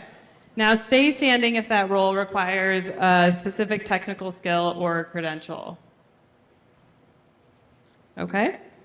And stay standing if you're not totally sure of the training pipeline for that role even exists yet. Okay, so several of you, thank you. Well, that's what we're going to jump into during today's panel. I'm going to introduce the panelists, and then we're going to hear a little bit about how they're working on building the workforce from their diverse lens. So, the far left, we have Eve Lieberman. Eve is the Executive Director of the Colorado Office of Economic Development and International Trade. She was appointed by Governor Polis in January of 2023, and under her leadership, OEDIT has championed economic competitiveness programs, expanded access to capital and talent pipelines, and advanced strategic partnerships to grow Colorado's advanced industries and build an economy that works for everyone. Thanks, Eve, for joining us. Directly next to me is Jeannie Kelly. Jeannie is the Vice President of Human Resources at RK Industries, where she drives strategic initiatives to cultivate a people-centric culture rooted in excellence, agility, and innovation. With over 20 years of experience, including leadership roles at DaVita and Vail Resorts, she has led transformative programs in talent development, organizational design, employee engagement, and workforce development. Thanks, Judy. And in the middle, we have Joel Orn, who's the site director for Integris in Colorado Springs, where he leads roughly 300 employees supporting a global microenvironments business in the semiconductor space, serving customers like TSMC, Samsung, and Intel. With 9 years in the U.S. Air Force and prior leadership roles at GE and Medtronic, Joel is known for bridging plant operations and business strategy, and he serves on the Pikes Peak Business Education Alliance for Advanced Manufacturing Board. Thank you guys all for being here. Okay. You all can thank them. Thank you. Okay. So each of you are operating in very different parts of Colorado's workforce system, state policy and skilled trades and advanced manufacturing. From where you sit, what workforce constraint that AL walked through is most underestimated right now by people who don't live it day to day? I don't know if we have a volunteer who wants to go first. Or Joel, go ahead. I can go first. So earlier there was comments made. I'm gonna call out 2 different skills. Supply chain, for those of you like going through COVID, maybe heard supply chain for the very first time. I think that's a really undervalued skill set that people do not plan for coming out of high school. It's one of those things you fall into and eventually learn over time. Given everything going on in the Middle East right now and some of the other global challenges, supply chain's coming back in vogue for a very hard skill to recruit. That being said, with some of the evolutions of AI and technology, the second one I'll kind of plug that we've really starting to see as a challenge is the robot programmers, right? So we do a lot of injection molding in our business, plastic injection molding. Pulling hot parts out of those machines has to be done by a robot. And you think about as we scale and as we grow, we're only adding more and more robots and cobots to our environment. So cobots are like small robots. Kids in school think that they're taking computer programming classes to be like the software engineer or to be something in a really high-tech industry. Sometimes in the manufacturing space, just programming those basic robots is something that you will not learn in high school, but you can build a lot of strong foundational programming skills in high school. So we are having a hard time recruiting some of those basic programming skills for people to program our robots. So as we do more automation, as an example, we just opened a brand new facility in Colorado Springs. One of the products we're bringing there has been exclusively built in Asia over the past. And in order to make it cost competitive in the US, we need a lot more automation than we have in the past. And so building those skills around being a robot programmer is something that we really are, I'll say, chasing at this point. Thank you. I don't know if I'm on. I'll switch it really quick just so. For us, what I would say is what is really apparent is the labor pool is so narrow. Depending on what piece of data you look at, we are in a deficit of about 500,000 skilled trade labor in the US. And so we have an immediate need for specific capabilities, and we don't need them in the future, we need them now. We currently internally have hundreds, not dozens, hundreds of open positions that we need to staff immediately. And so with that comes a huge constraint to not only RK Industries, but to, we are a construction, manufacturing, and service company, and so that operates in 6 different states. And so it is a bigger problem for all of us in this industry, not just us as an individual company. I'm going to take it in a little different direction, and just if you look at all the factors on that first slide that were shown, it's the competition, really.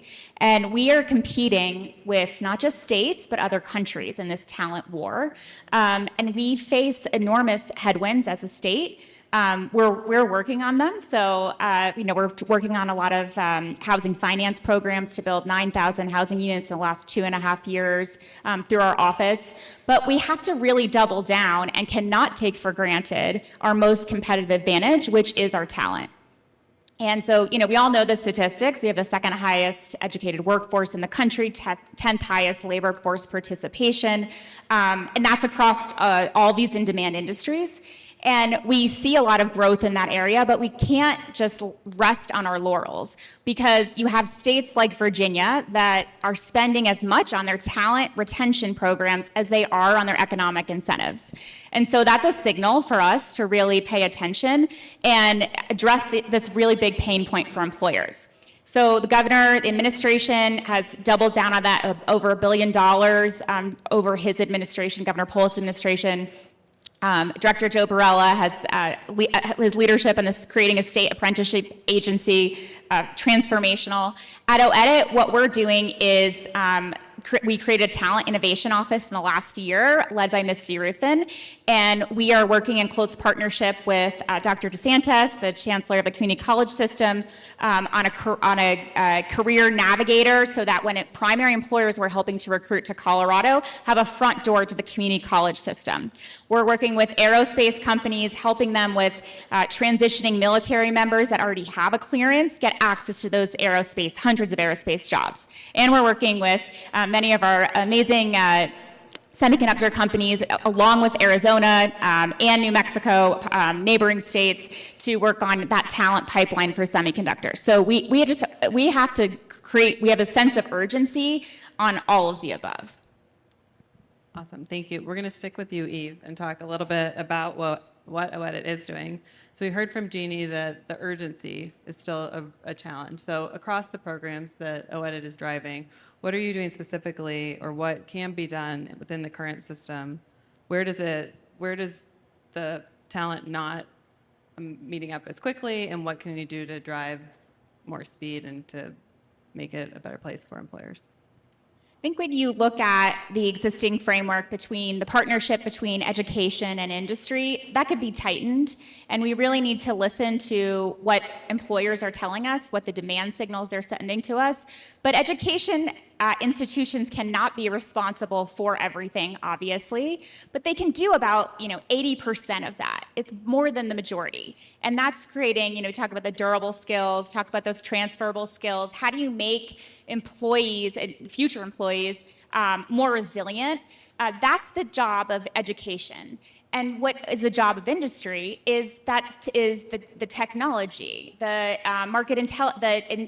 intellectual property that you have. It's the AI stack. It's figuring out what your proprietary information and work is, and then adding to that. And I think it's also about making sure that you're upskilling your own employees, reskilling your own employees with the technology needs that you need now and in the future. Perfect. And then just one more question for you, Eve. So there's a lot of exciting work happening right now in Colorado around streamlining the post-secondary system modernization. There was a new legislation that just went through the legislature. Can you talk a little bit, maybe share what that is and how it will streamline the process for learners and employers who want to hire them? Yeah, absolutely. So I think this is one of the most transformational workforce policy shifts that is happening in the country right now is happening in Colorado. And that is, I'm not sure, many of you are part of it, so you already know, but for those who don't know, the House, the Senate passed a bill that's going to be signed by the governor, House Bill 1317, and it created a task force and kudos to Jessica Stenek and Catherine Keegan, who were very instrumental in this from the governor's office. And it created a task force to look at unifying educational institutions and federal workforce programs and adult literacy and apprenticeship agency all under one roof. So we're figuring out, eliminate the duplication, eliminate the silos. How can employers and employees have access to one front door to the programs and resources they need to be successful? And how do we scale what's working? We know in our program Opportunity Now, I see a lot of grantees in the room, that we are so privileged to work with the partner and create partnerships that never would have existed but for our grants.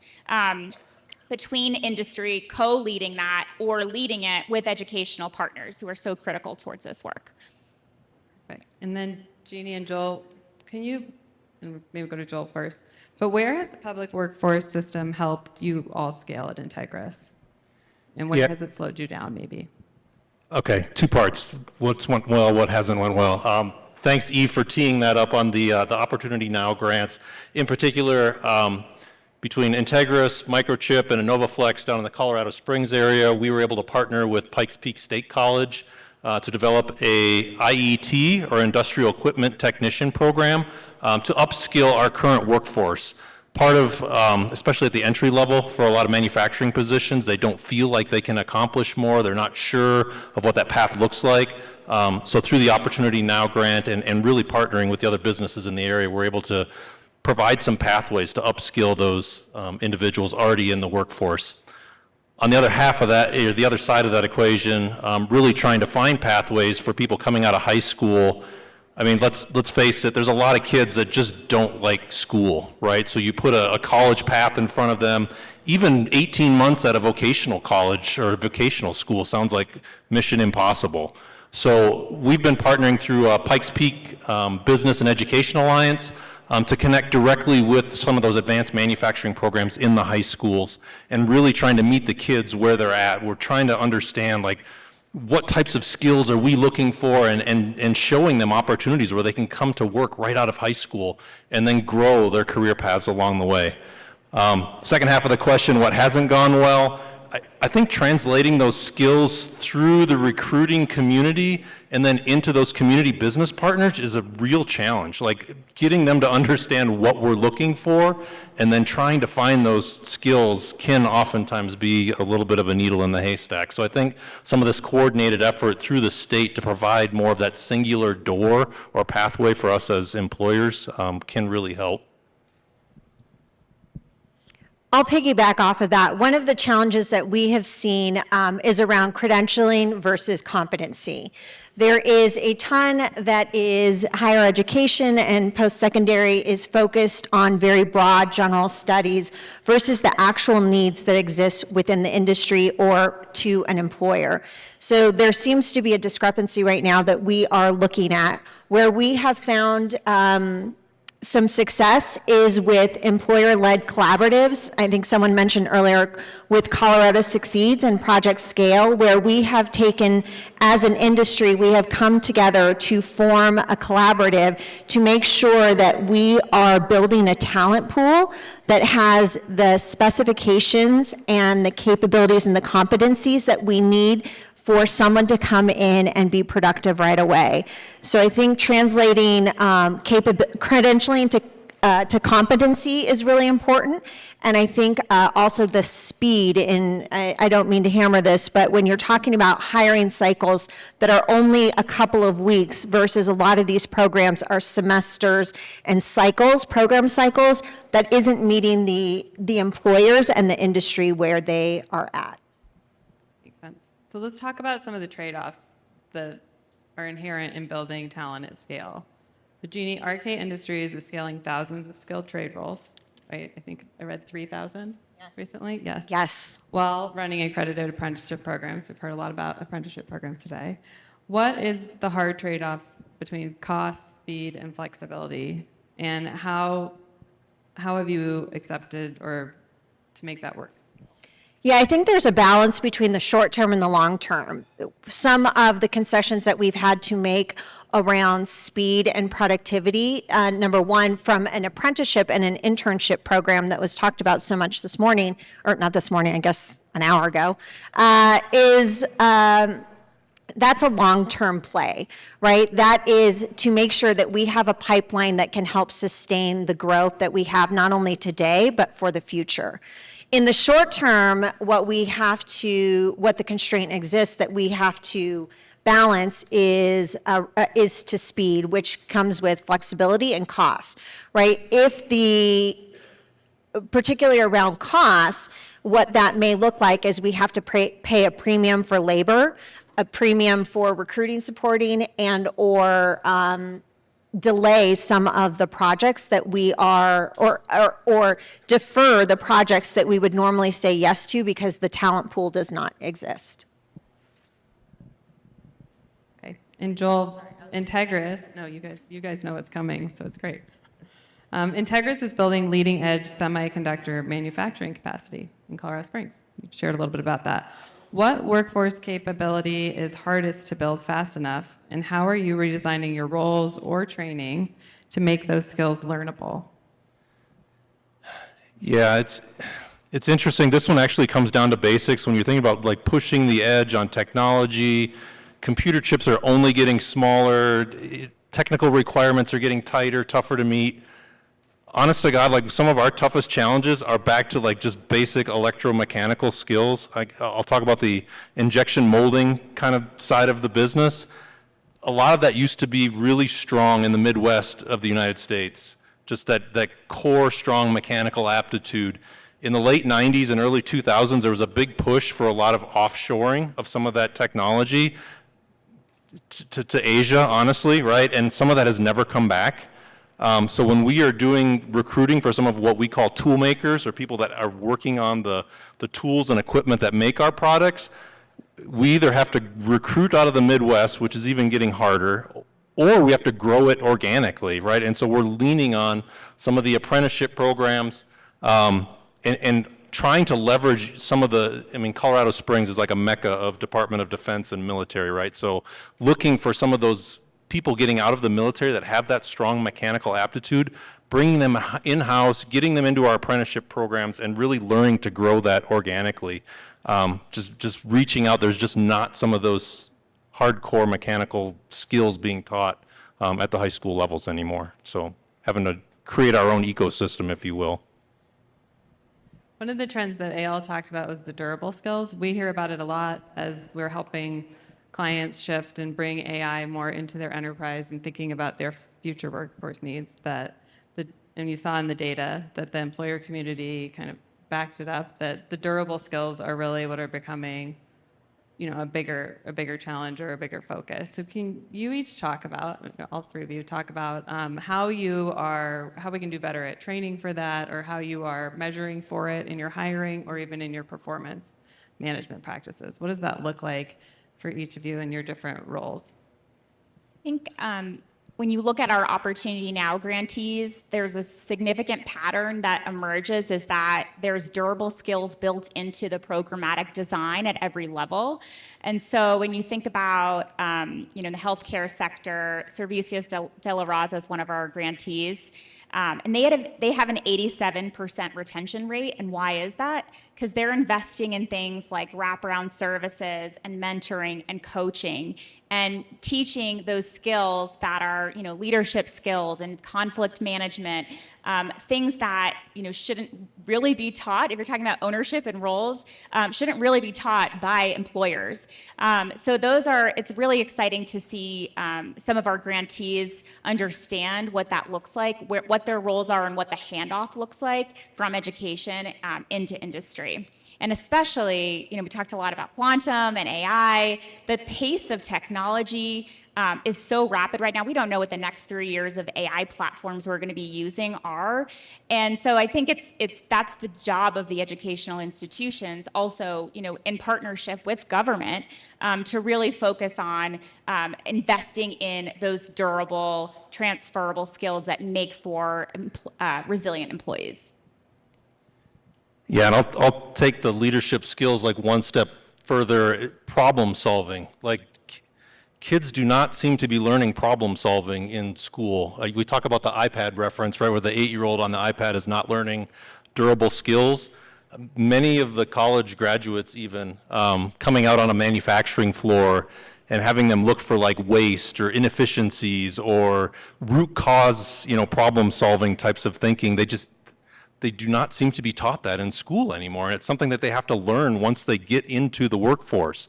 So things like, tiered daily management systems, lean manufacturing, those concepts seem to be foreign and a pretty big gap.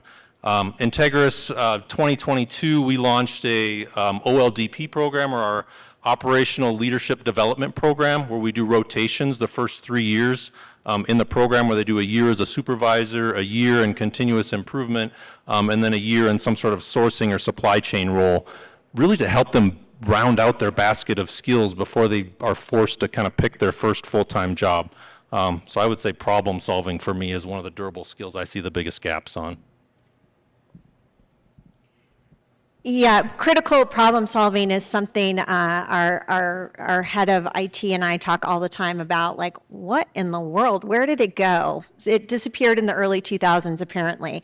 But one of the things for us, how it shows up is in performance, right? We can tell immediately when someone comes into our organization particularly around problem solving, and once a project goes off, changes scope, or anything happens that delays, right? How do they get back on track? How does an employee manage through that ambiguity? And also around collaboration. We are a subcontractor on very, very large job sites, so we are not only having to collaborate internally with our own different functions and departments, but we have to, on any project that we're working on, we have to collaborate with those that we're working with, GCs and things like that.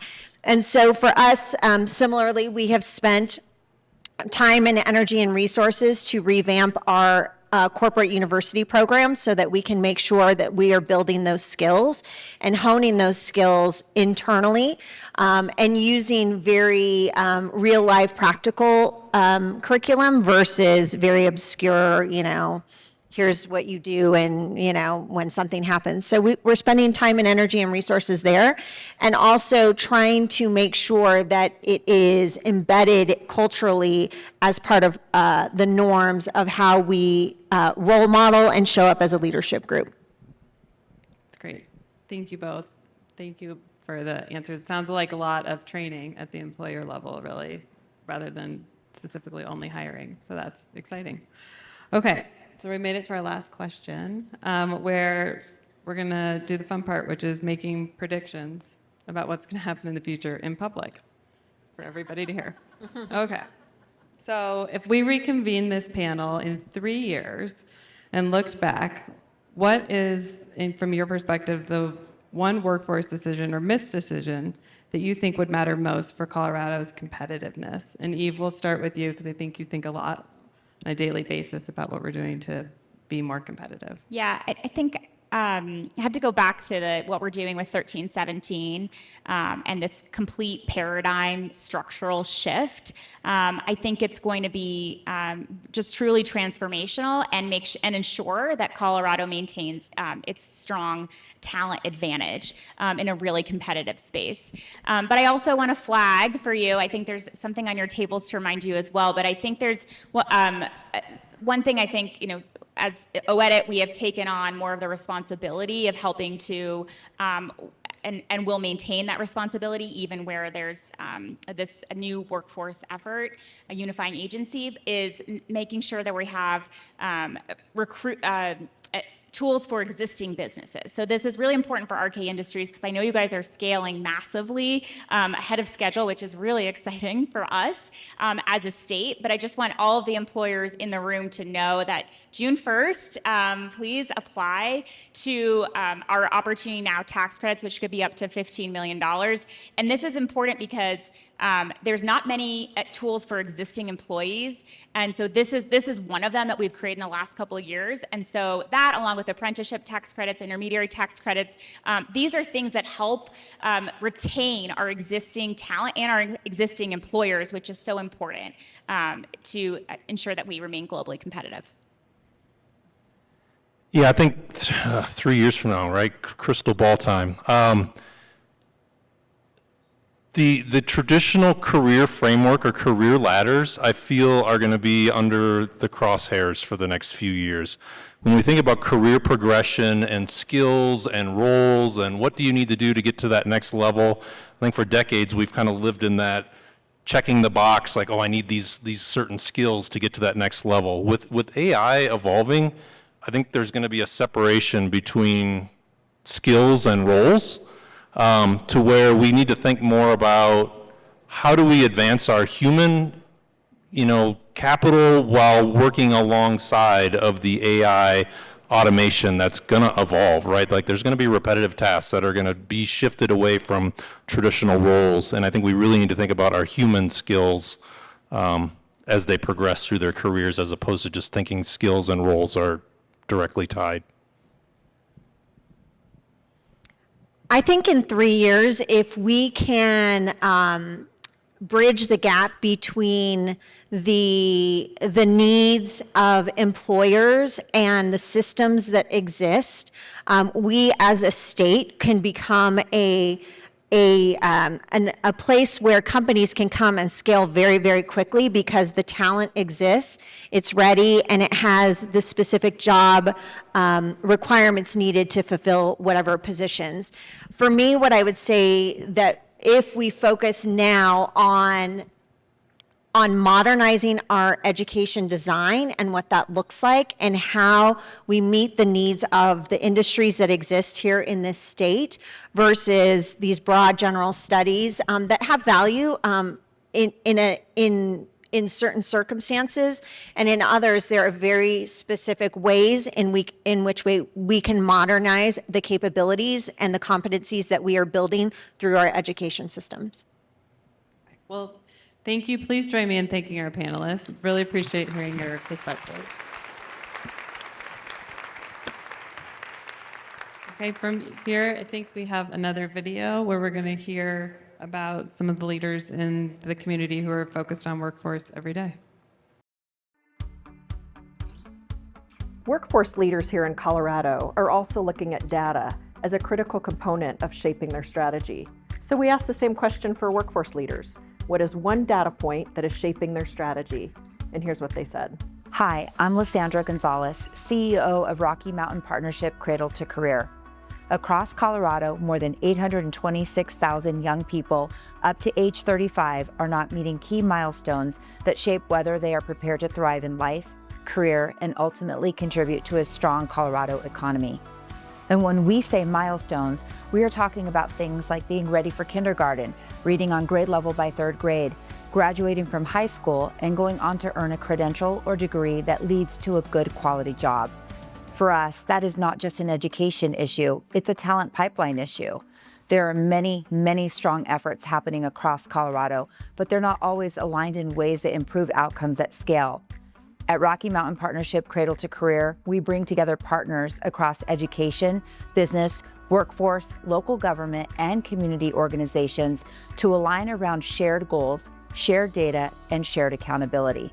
Because when more young people are prepared for quality careers, employers have stronger talent pipelines, and Colorado's economy is stronger. My name is Jason Jan, CEO and founder of Cross Purpose, a workforce training organization here in Denver. The stat I want to give you is 1/3.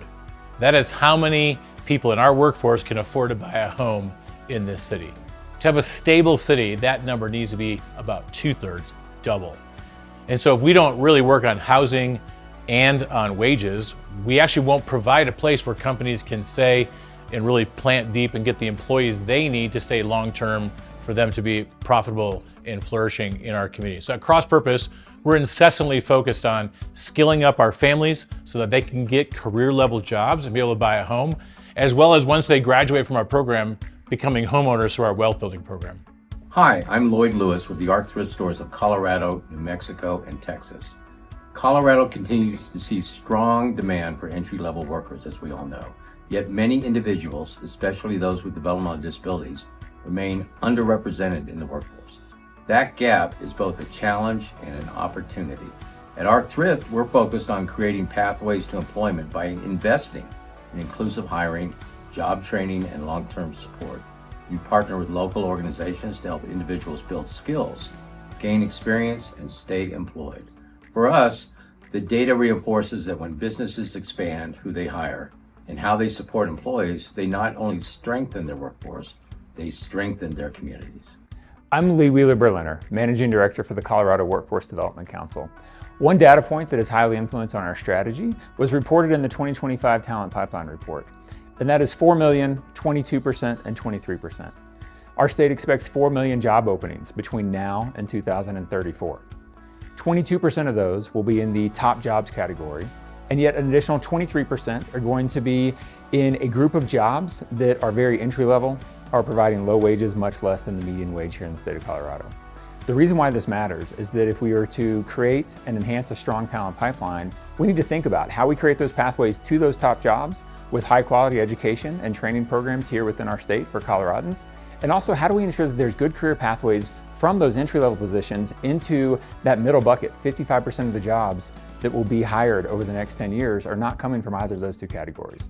So we need to ensure we're working collaboratively with businesses to understand demand and ultimately create the best possible pathways for Coloradans to drive our economy forward.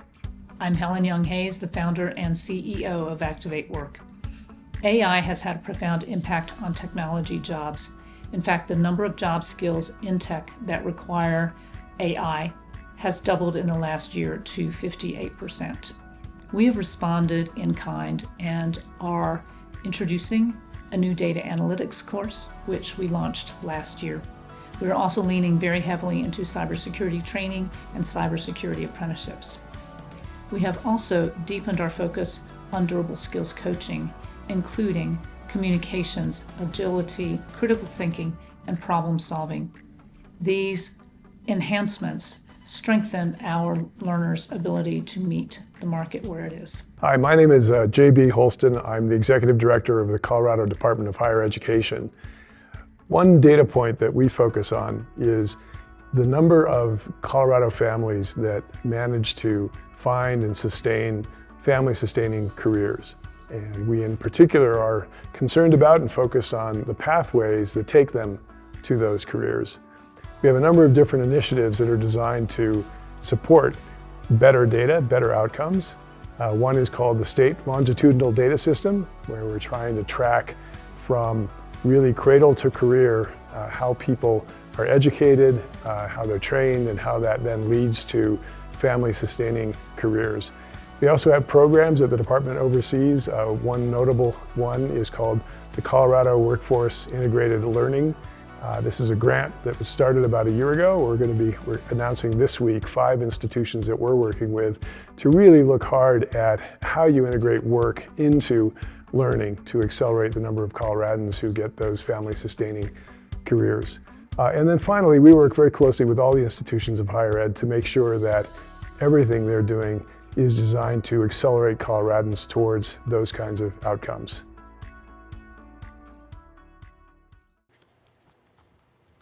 Good afternoon, everyone. My name is Tracy Brookover, and I'm a grant specialist with Apprenticeship Colorado within the Colorado Department of Labor and Employment. And I have had the privilege of being part of launching the state's apprenticeship tax credit.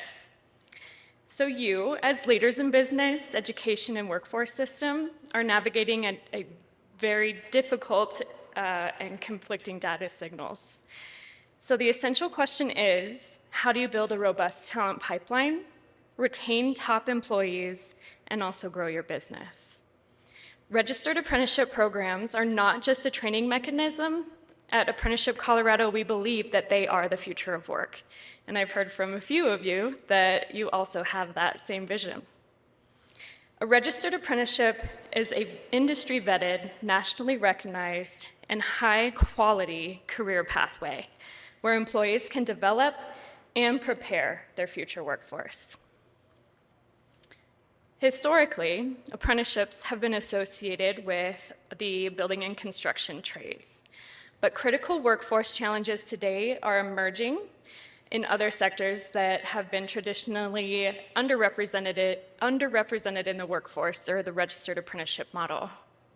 So we're seeing a demand for skilled workers in what we call the new and emerging industries, which include vital sectors like healthcare, education, information technology, hospitality, and more. And if you're facing skilled worker shortages in these fields, which it sounds like some of you might be, an apprenticeship program can offer the structure needed to build that expertise in-house. So to accelerate the registered apprenticeship programs in these new and emerging industries, Colorado created the New and Emerging Industries Apprenticeship Tax Credit.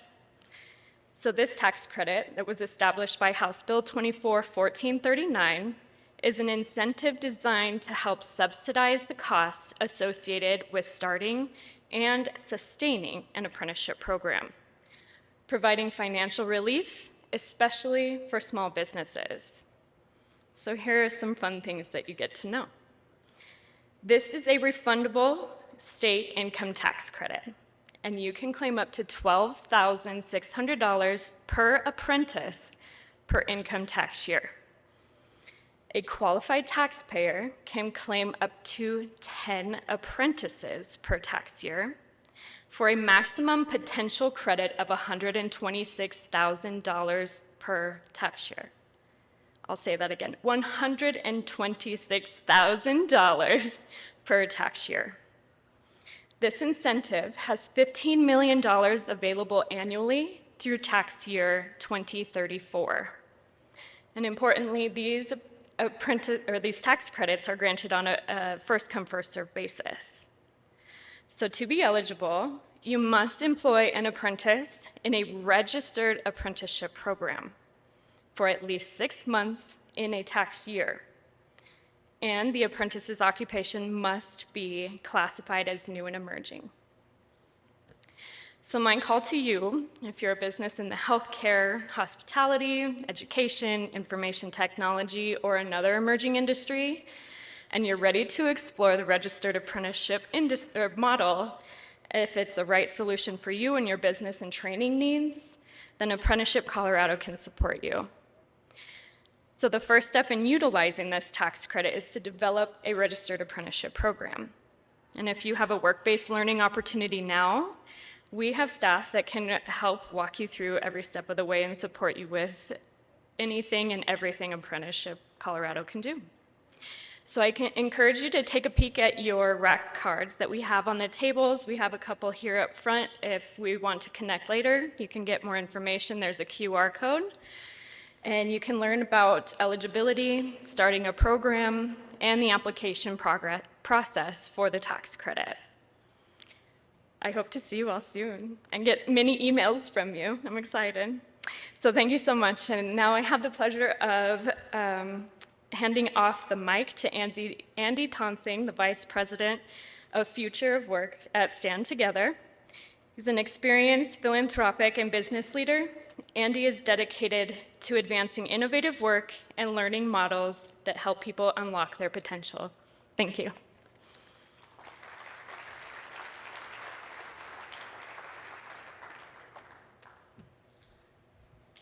Wow, that's a pretty good deal. I want to start my own apprenticeship for my kids to learn to do housework. That's pretty good. Thank you all so much for joining us. I want to thank Debbie and the entire team at Colorado Business Roundtable for hosting this event and bringing together such an amazing group of leaders focused on this really important topic of future of work. Right? And we're also as proud to support this event because it's part of an initiative that we're helping to launch at Stand Together called the Human Potential Network. Now, the Human Potential Network, many of you might be familiar, some of you might not be. We're a national community of business leaders, education innovators, and workforce partners committed to transforming how we approach talent in this country.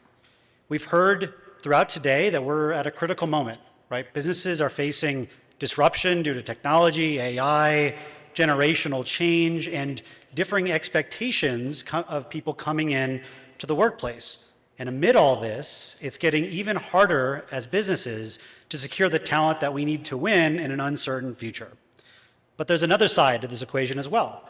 There are tens of millions of people nationwide who have the capability to contribute to our businesses and to succeed, but they're overlooked simply because they don't have the right background or we don't have insight into their potential to contribute. And so this leaves many people without a clear sense of economic opportunity or a sense of purpose and meaning in their work. So we believe that to solve this challenge, we need to fundamentally shift how we think about talent. It's really not a change around the margins, it's really fundamental.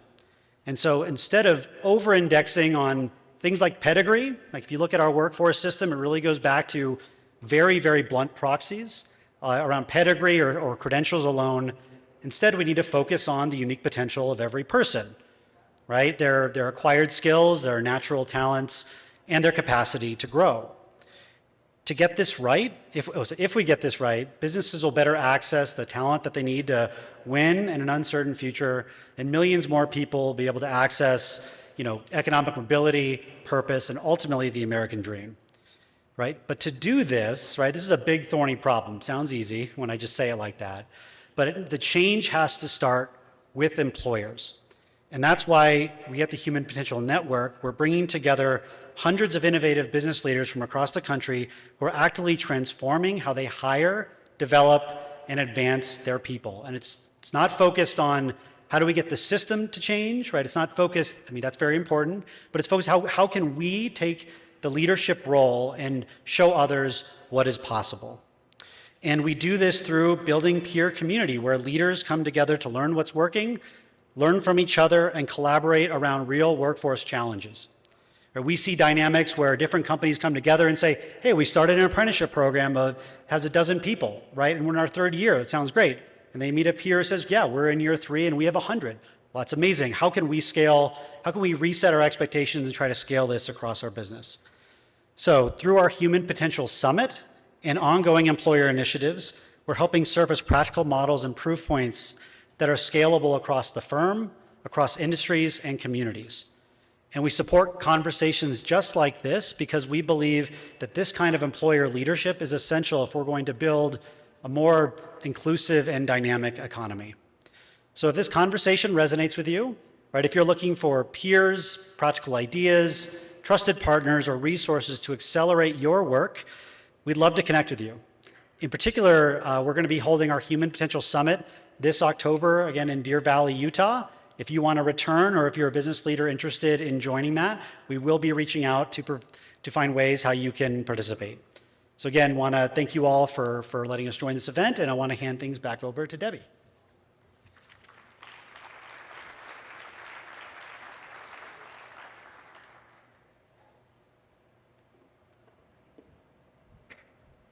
All right, thank you. This is our last session for today, and then we will enjoy a reception with each other. So I would love for you to lean in, come grab a chair if you'd like. We're going to have plenty of conversation in about 30 minutes, but we want to definitely end with a really tremendous fireside chat with these two executives, one from NVIDIA and one from HPE. And I think, too, I was checking my NVIDIA stock this morning to make sure it was still looking good. But I know when I told my son about our fireside chat, he was very excited to hear what these two gentlemen had to say. But before I have a seat to join in that conversation, I specifically want to thank Andy. If you want more information about the Human Potential Summit coming up this fall, happy to connect you to that as well. It's really tremendous. So we will get started.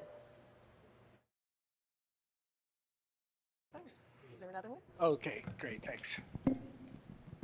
All right. So this will be a good test. How many saw, I think there was an AI-related CEO, potentially an executive with Google, who got booed at a University of Arizona commencement. Did anybody see that in the news? I see you're raising your hand, Darius. What a life we live in, isn't it? Interesting. So I don't see anybody booing yet today, so I think that's a good sign. I'll start to cry. But let me go ahead and introduce to you the executives that are joining us on stage today. First, we have to my immediate left, Sean Young is the Director of Enterprise Industry Marketing at NVIDIA, where he is responsible for go-to-market strategy. With 25 years of design, visualization, and simulation experience across automotive and manufacturing. Sean has previously held leadership roles in sales at NVIDIA, business development at HP, and product management at Autodesk. Welcome, Sean. Appreciate you being here. And also want to welcome Baraji Giallo. How's that? You did great. I passed the test. All right. Is an innovation architect at HPE Labs in the Office of Chief Technology Officer, where he focuses on turning emerging technologies, particularly AI, into systems that people can actually use and trust. Originally from Mali, Baraji works across engineering, business, and governance teams to make complex technologies understandable and actionable, helping to shape what gets built and how it's used. So let's welcome our panel, our final panel today. Thank you. I told them that we're the closers, so we're going to have some good energy. So we're excited. I feel like people have kind of leaned back in for the close because everything right now around AI brings emotion. I think about the movie WALL-E, where there is increased productivity and everybody gets fat and they're on a cruise ship and they can zoom around in little buggies because they've lost all their muscle tone because they don't have to work as hard. Or is it a little bit more like the Matrix, you know, where we're forced to reconcile with sort of an apocalyptic future? There's anxiety about AI, anxiety about job displacement, anxiety about things we don't know. On the flip side of that, there's an incredible optimism about AI in all the things Danny Moore mentioned, that's going on in aerospace. How do we build new productive capabilities, going to the moon, going to Mars? What's going to be unleashed entrepreneurially when we think about all that AI is building for us? So with these two gentlemen, they're on the very forefront of building this future, and we want to take a little bit of a behind-the-scenes look at what it is, and maybe they'll say it's a little bit Wall-E, a little bit Matrix, I don't know. That's probably a very JV level of describing it. Is that kind of For JV? me, it's becoming Wall-E pretty quickly because I'm spending too much time behind my computer doing AI. It's too exciting. It is exciting. Yeah, it's taking up all my time. Sean, tell us more about, for folks too who don't really understand, tell us a little bit more about what your company does in this world. And we're going to go into too, once we start the framework, we're going to definitely go into sort of workplace disruption, workplace enhancement. How are they giving advice to higher ed leaders, talent leaders, other businesses on how to lean in? But let's start with some initial framing, and Sean, we'll start with you. What the heck is NVIDIA? How are you guys growing at such a pace you are? One of the biggest companies, on the planet. Tell us more about what is NVIDIA's value proposition for their business? Biggest in terms of market cap, but we're actually still a pretty small company, under 40,000 employees. And NVIDIA, our origin is in computer graphics, and we got into computer graphics to do something that everybody knows what a CPU is. In all of your phones and computers, you have a CPU. It's a general purpose processor for keeping the device on, running the operating system. But when you're running like computer graphics, like games, it doesn't go fast enough. So we developed a processor called the GPU that can process the frames and all the graphics in your video game quickly enough so you can have a good video game experience. It turns out that that technology for accelerating things that are computationally intensive, like graphics, works really well with other things, other use cases like mathematics, weather prediction and simulation, and of course AI. So our technology was indispensable in the formulation of early machine models for deep learning that eventually became AI. And now we make much more than just the GPU. We make CPU, we make networking technologies, and our partner over here, because we don't sell any of that stuff, my job's pretty easy, I don't have to sell, because my friend over here does all the selling for us, because we sell to HP, and HP does all the selling. All right, that's a good segue. Jello, do you want to take it from there? Definitely. I think as I get started here, one of the things, in my introduction, you mentioned Mali. Whenever you mention that one, I feel like I have to take a moment there to pause, because I was actually reflecting. I think it was Eric on stage mentioned at the beginning to raise your hand if you knew what you would become after high school.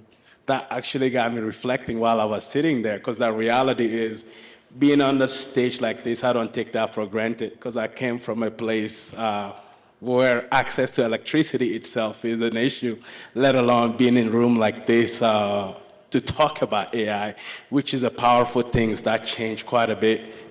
Literally every panelist talked about AI for the most part, which is exciting. So for me, when we talk about future of work, one of the things before we get started here that I challenge everyone is about opportunity, because it reminds me of a quote Nelson Mandela once said, that it's not what you have or what it is what you do with what you have that separate one person from another, not where you start, which is very important for me when we're talking about this space. In regard to HPE, a lot of that stuff I do, because when we talk about AI, it's helping organizations actually move from excitement about AI to what does it actually take to deploy or integrate the system responsibly and effectively, because that's what the key is, because there's so much hype around AI, but what does it truly take to deploy the system responsibly? So one of the things that I realized that when it comes to AI transformation, the problem is not about technology itself. The problem is adoption. So the mindset shift is so difficult when you're trying to adapt a technology that's so disruptive, because everybody are thinking about, can I trust this tool? Can I actually use what it produces? So that one is the key questions everybody is trying to answer. And when it comes to HPE, one of the biggest things we do in partnership with companies like NVIDIA is trying to build the foundations about how can we move from experimentation to something you can fully trust. Fully trust is a big keyword here. And then ultimately being able to adapt this technology in your day-to-day work. So HPE kind of sit at the intersection in actually building that foundation, which is crucial in this space. Yeah, those are two key words, adoption versus trust. Those feel very different to me. And I meant to do a little show of hands to see if the crowd and the audience fits a little bit of the data that we heard from Accenture. How many of you feel like your organizations, raise your hand, if you feel like your organization is adopting AI at scale currently? Like you're fully in, you've adopted it at scale. Okay. 7%. Expect to see all the Accenture hands up. How many of you think that you're in process, and you see some, you're adopting some, you're in process, not quite perfectly at scale? Okay, a lot of people in process. It's interesting. I'm going to ask you to talk a little bit more about adoption versus trust. I grew up with the Ronald Reagan line, trust but verify. Yeah. That's kind of how I feel about AI right now. I don't fully trust. I want to adopt, but I don't fully trust. Why don't you tell me how that's the wrong approach? No, I think that's a good point. The reality is, one of the things I would say, accuracy does not equal trust, because one of the area we all seen around this space, everybody tend to have this benchmark and all these tools that are out there and say, okay, it's 100% accurate. That doesn't tell me much. The reality can be 100% accurate. That doesn't mean I truly trust it. And the other one that I'm actually leaning and pushing toward is not really trust even, is proof. Because now we move from showing all this benchmark, all these metrics, to can I trust it? But can you actually prove it? So that's where the key decisions are being made. How do we actually create a system that we can actually prove what it's producing is actually what is intended for it to produce? I see Sean got something here. Yeah, I got something to say. Because I think you have to peel down a layer, because it's really important to understand how many people in the room use Copilot or ChatGPT or something like it? Yeah, okay. Everybody, awesome. Okay, so when you go to a model behind ChatGPT, the frontier model, ChatGPT, Copilot uses ChatGPT on Anthropic. They make Sonnet and Opus. You could probably list 100 others. So these models have been trained on the entirety of the internet. They know, they have a very wide knowledge, but not very deep, because they don't know anything about your organizations. They don't know anything about, you necessarily. They don't know, they don't have a PhD in any specific science or any specific industry domain. They're general purpose models. So sure, if you ask them to build you a dam, a $1 billion project that's supposed to hold back a river, yeah, it might make a mistake. You don't want to do that. But what you can do is what's called fine-tune. You can take any model, an open source model, and teach it new tricks. You could teach it about your business, and you could make sure, using technology like RAG, that it doesn't hallucinate, that it gets all its responses from a database or from what's called a knowledge graph. So it's an improper generalization, I would say, to say that it's incorrect or it's going to make mistakes. Because yes, if you ask it to do something it wasn't designed to do, it's going to make a mistake, because it's not going to know that it shouldn't. It wants to give you the answer, and it's going to give you the answer whether it's right or wrong. What you have to do is use the right AI technology for the right problem. Sean, let me jump in. You mentioned building a dam. That's an interesting analogy. We have a lot of different industry verticals in the room, from construction to banking. Are you seeing certain industry verticals being able to adopt at a faster rate or at a larger scale? Or are you just seeing sort of adoption rates across the board being uniform? Where are you seeing the most scale at play? Okay, and Baraji, I'm sure you've worked with customers too. So I'd say it kind of is commensurate with the level of technical sophistication and traditional technical spending for that vertical industry. So for example, leading adopters of AI, financial services is number one. And the reason is because financial services has forever been developing in-house technologies, proprietary solutions for banking, for trading, for fraud detection, et cetera. Now it's just a progression, an evolution of technology. They're investing in AI. But they've always made those investments. Second is healthcare. There's always been a massive investment in healthcare. At the bottom of the list, one industry that I cover personally is construction. And that's because the construction industry, it's $13 trillion industry, has always been laggards in investing in technology. But now there's an impetus, not just for construction, but for every industry to really revisit your approach to technology investments, because AI is the most disruptive technology of our lifetime, and now's the time to reconsider the approach. To add on to that, Sean, I think you touch on a lot of the other industry. One of the biggest one I personally value beyond all of those is the humanitarian effort. Because at HPE, those are some of the area we tend to focus on as well. Because the reality is these tools can be used for a lot more than, of course, revenue generations. There's tools can be used to save human lives and prevent some of those stuff. For example, some of the stuff we do are anti-trafficking that we partner with our International Rescue Committee at HPE or other organization in Thailand. In a way, how can we use these tools as you start talking about trust? Trust is the key big things here.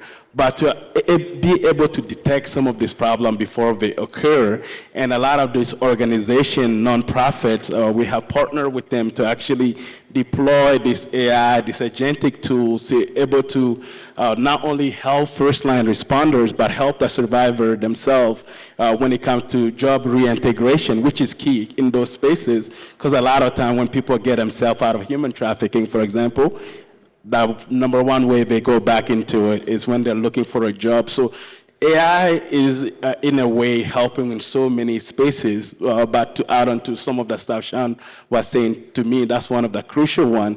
And to go to one big point you mentioned, how do you trust it? The reality is when you talk about these tools, no matter what sector you're in, I think the number one mistake people make sometimes is just trying to jump into I want to use AI. You're trying to layer AI into a process that wasn't designed for. Because one thing about AI, as I'm sure a lot of you guys heard, garbage in, garbage out. So if you don't know your processes, you don't know that data, you don't have the stuff structured properly, and the number one thing you're trying to do is put AI on top of a process that you don't even know or you haven't cleaned it properly, the reality is you're not going to be as successful at it. So, but I wanted to add that. Yeah, I think one industry you mentioned is healthcare. Whenever I get a new ache or pain, I think, oh my goodness, I need AI to fix that for me. And I am excited about the speed of research and data in hopefully solving some of the biggest healthcare issues that we have as a society. It's very, very exciting. Yeah, I heard one of the, Peter Diamandis, does anybody know Peter Diamandis? Peter Diamandis put on X the other day that he anticipates, and common, optimist anticipation, that our lifespan will reach 150 years because diseases will be a solved problem because of AI, because of all that intelligence that we're going to be applying to medical science, genomics, drug discovery, et cetera. Okay, then I really need my NVIDIA stock to keep Yeah. doing well if that's the case. Longevity and health matters more than ever. So good. Shifting gears, I think the elephant in the room really is the fear of workforce displacement. And so we're going to talk about that first, and then we'll turn to maybe some optimism on where we're seeing workforce enhancement, workforce addition. There's a lot of reasons to be optimistic, but let's start with the elephant in the room. If you all read Wall Street Journal or the Denver Business Journal, there's a lot of layoffs, and people want to point fingers to the AI displacement, that we are able to get things done potentially with less people. Now, for a long time, we also saw some data earlier today that we've always had a workforce crunch, not enough bodies here in Colorado to get the work done. I'd love for you to talk about some of that displacement, that anxiety about jobs changing, and where you see, and this will be helpful, I think, especially for people, the talent leaders and the higher ed leaders here in the room. Where are you seeing work being genuinely, quietly eliminated? That's a pretty harsh way to say it, but if you were advising young people today, where are you seeing this jobs displacement that might be permanent and might be real?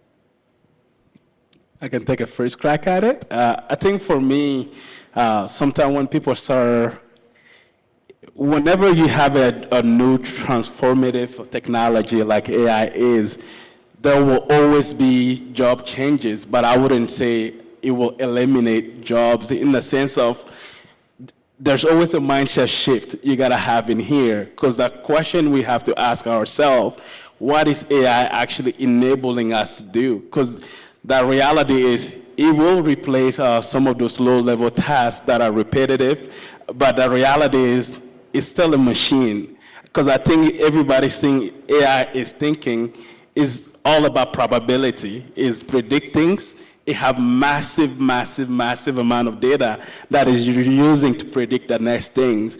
So as humans, we shouldn't be trying to compete there. We should try to think about, so it shouldn't be human versus AI. It should be human actually changing how they work because of AI.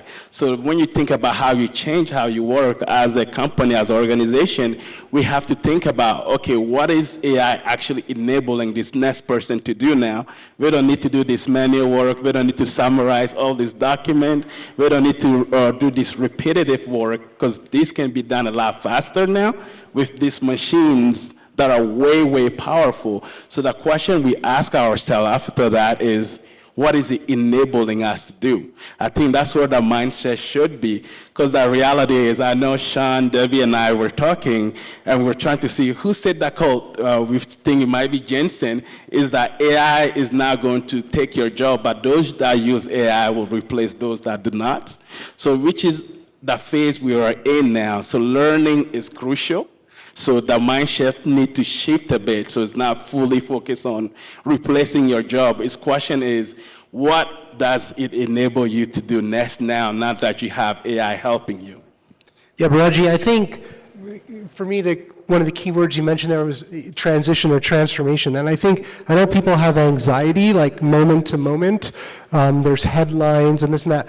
But if you take a step back and look at this from an academic perspective, and 500 years from now, this is a historical moment that we're living in. And 500 years from now, they're not going to, the history books aren't going to talk about, newspaper headlines, 100 jobs here and 100 jobs there. They're going to talk about this transformation of our economy. An analogy of this is, taking a step back, we have to think about what is coming. Mm-hmm. What is our future going to look like because of this? And so let's take a step back and look at electricity.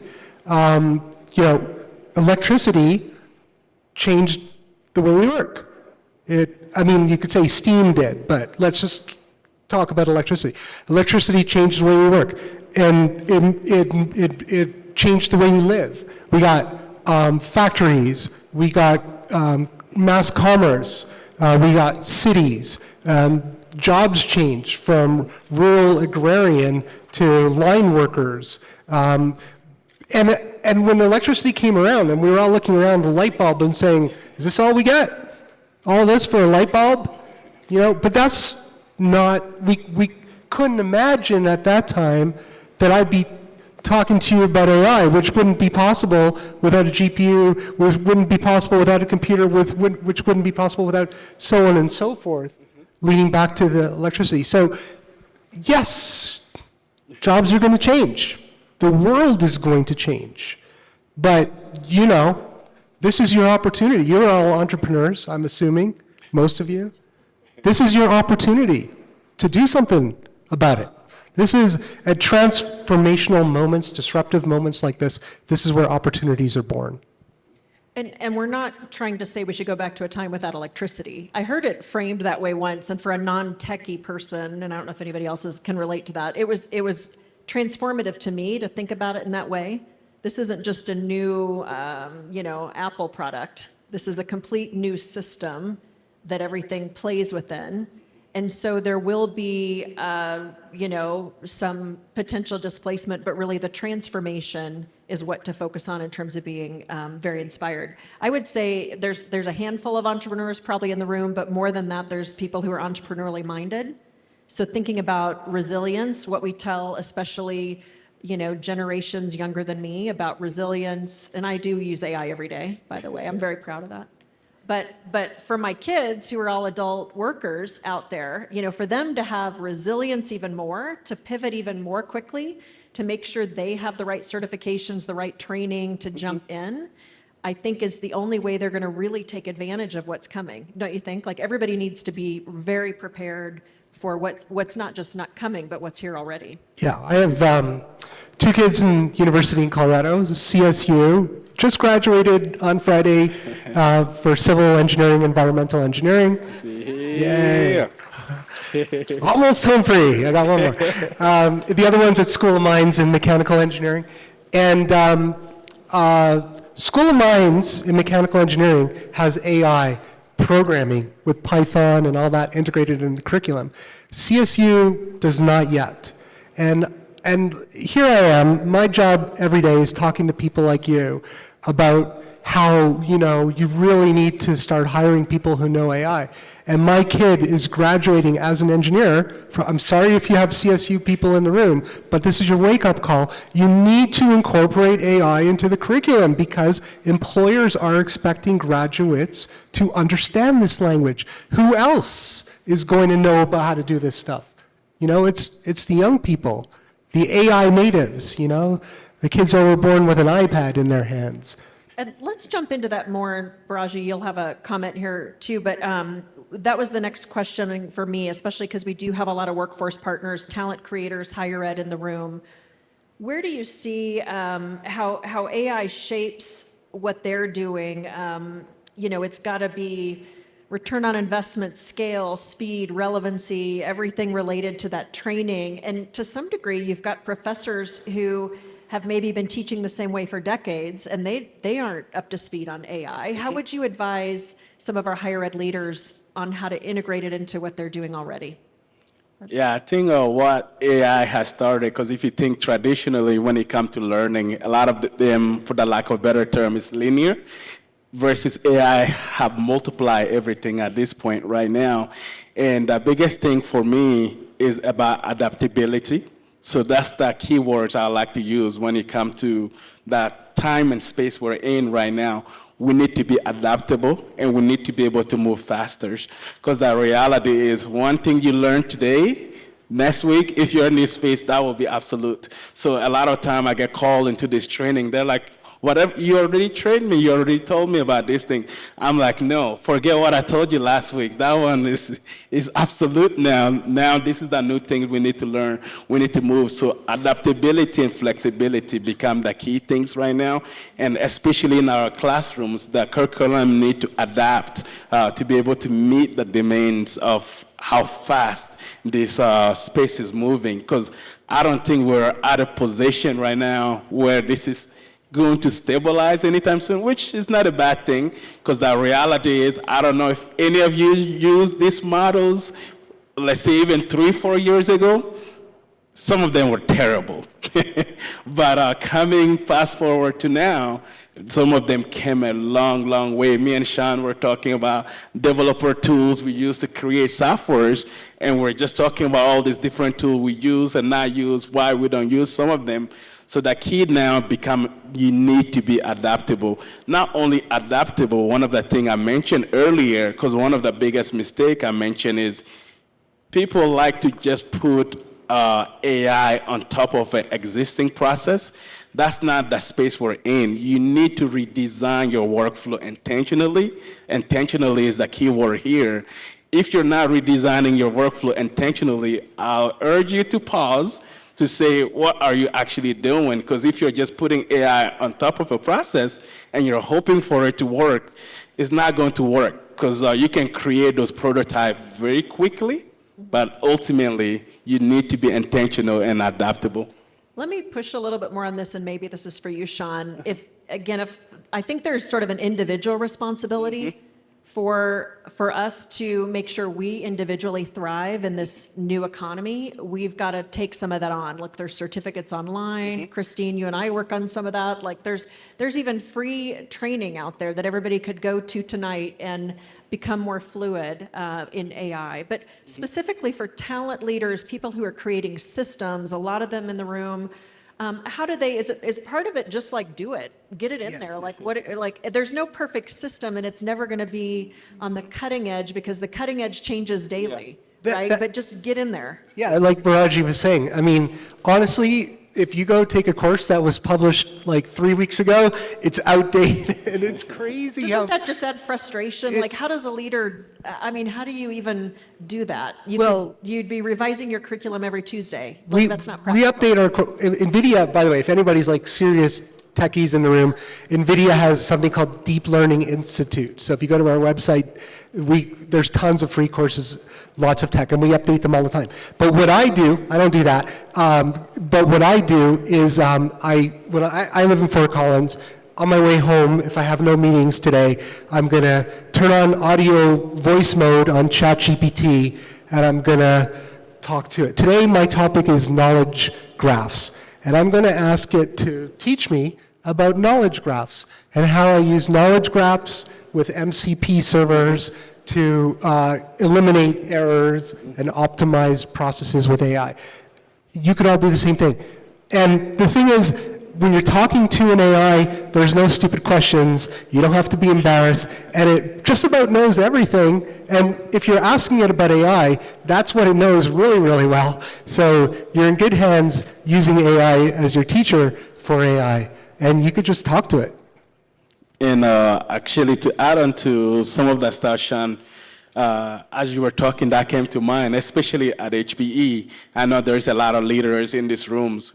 And when we're talking about learning, we're talking about institution, or you're talking about your company in general, it shouldn't always be on the individual as well to learn. In regard to, yes, they are responsible for their own journey, for their own careers, but one of the key crucial things we need to do is enable that journey, create that path to actually making that a reality. Because when it comes to this space around AI, as we started talking about trust, the key big thing is putting the actual governance process in place, because at HPE, that's where we always start about AI ethic. Everyone, when you're working with AI, you need to know what AI ethic, because these tools are very powerful. They can be used for good. They can actually be used for bad as well, very easily, because that gap for expertise has shrank quite a bit. So the question is learning about AI ethic, learning about having that governance in place. But you can't just stop there, because now that gives people confidence about what they're doing is safe. But you need to create that safe experimentation, regardless of your organization or institutions, where people can actually experiment with these tools. Because sometimes you hear use AI, but which one? There's hundreds of thousands of them out there.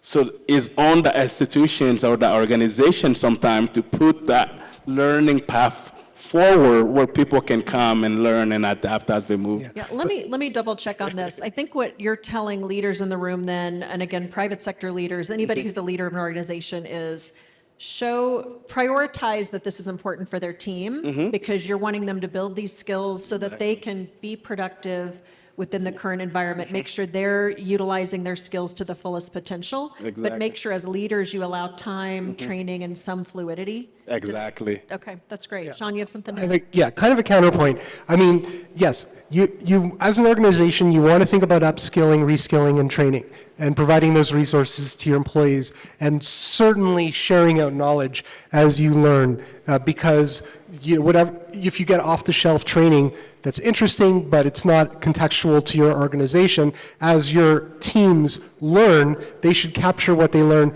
and share it in the organization, because the relevance is much greater. But the biggest mistake I see companies make is waiting till they have it all figured out. Waiting till they have all the governments, waiting till they have all the training programs, waiting till they have all the roles and responsibilities assigned, waiting till IT figures this, that, and the other thing out. And every day you're waiting, you're falling behind. Every day you're waiting is a day of exponentially less productivity. The thing to do, and the thing we do at NVIDIA, is just make the tools available to your people and let them figure it out.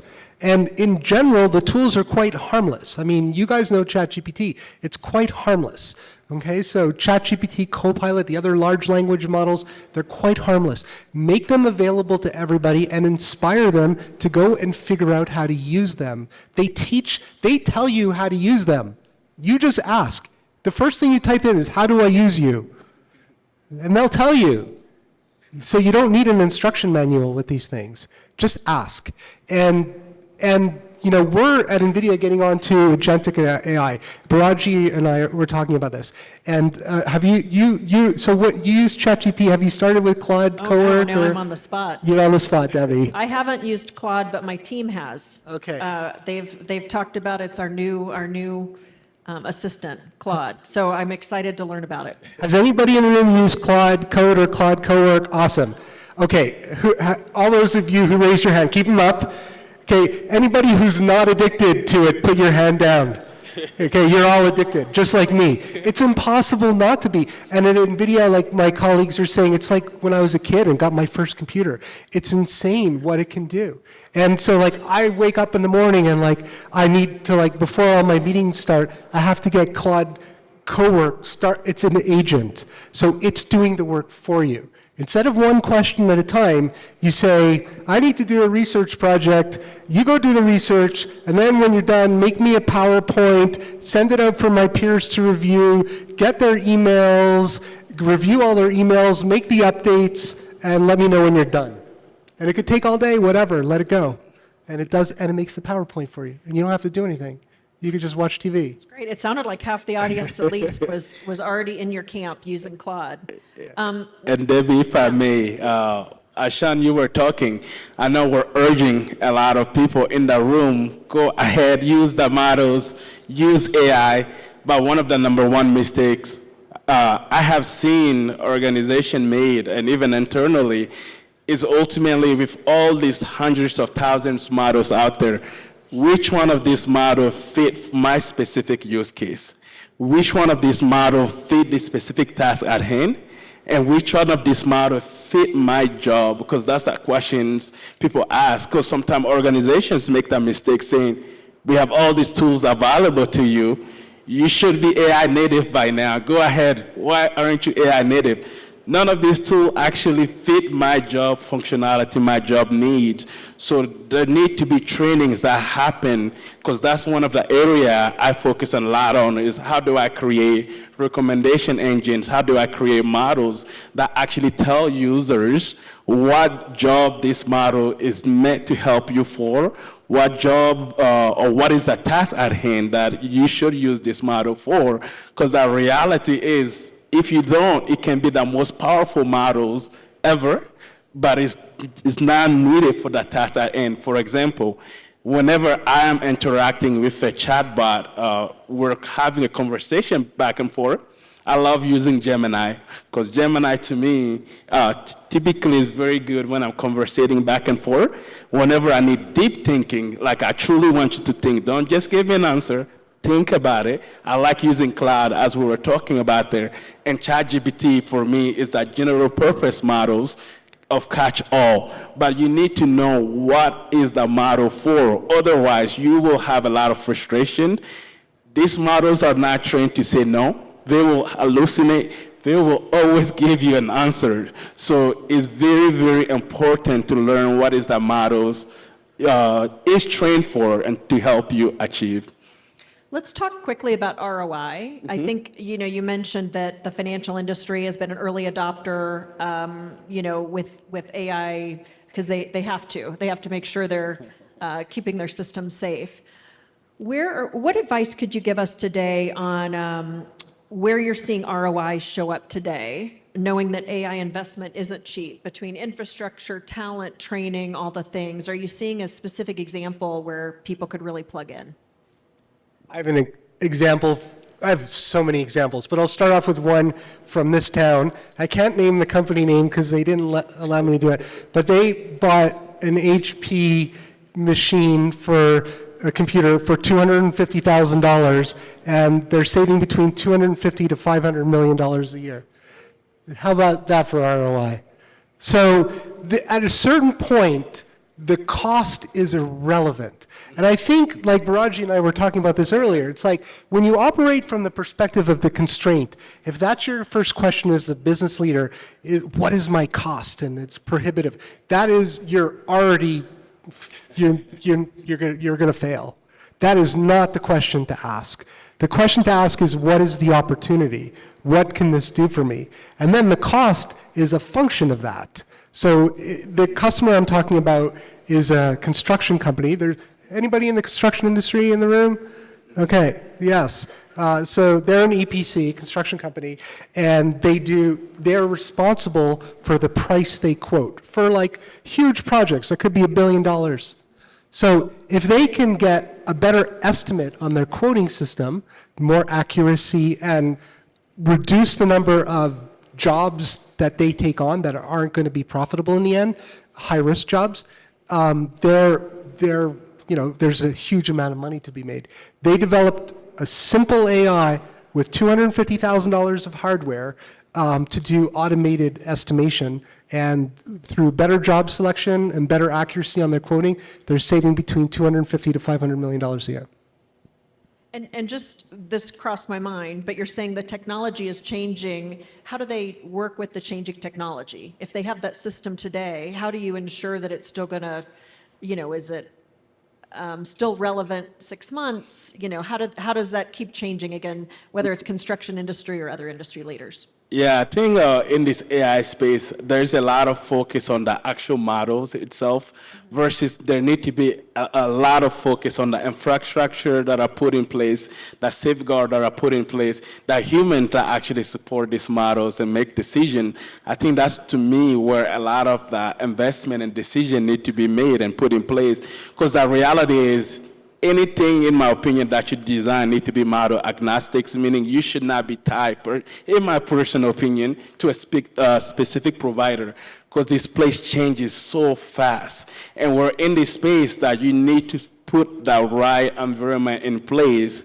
where you and your peoples are ready for this changing environment. Because a lot of time when we were talking about ROI or fear of losing jobs, there's a lot of focus on workforce reduction versus focus on workforce evolutions, because this is the moment we're in right now.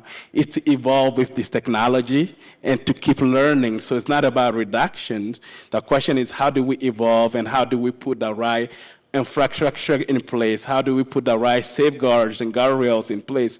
Once all that are in place, the models can shift, because the reality is we're not at a point where that change is going to slow down anytime soon, but you need to put the right pieces in place. And generally the hardware doesn't get outdated.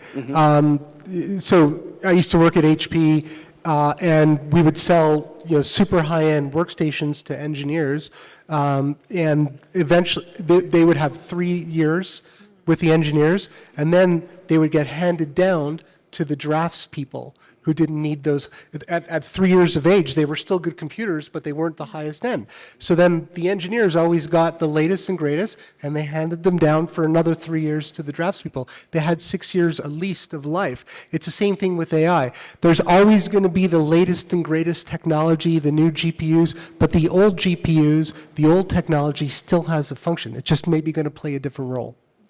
So it comes down to, again, we talked a little bit about resilience, learning, making sure people aren't resting on their laurels.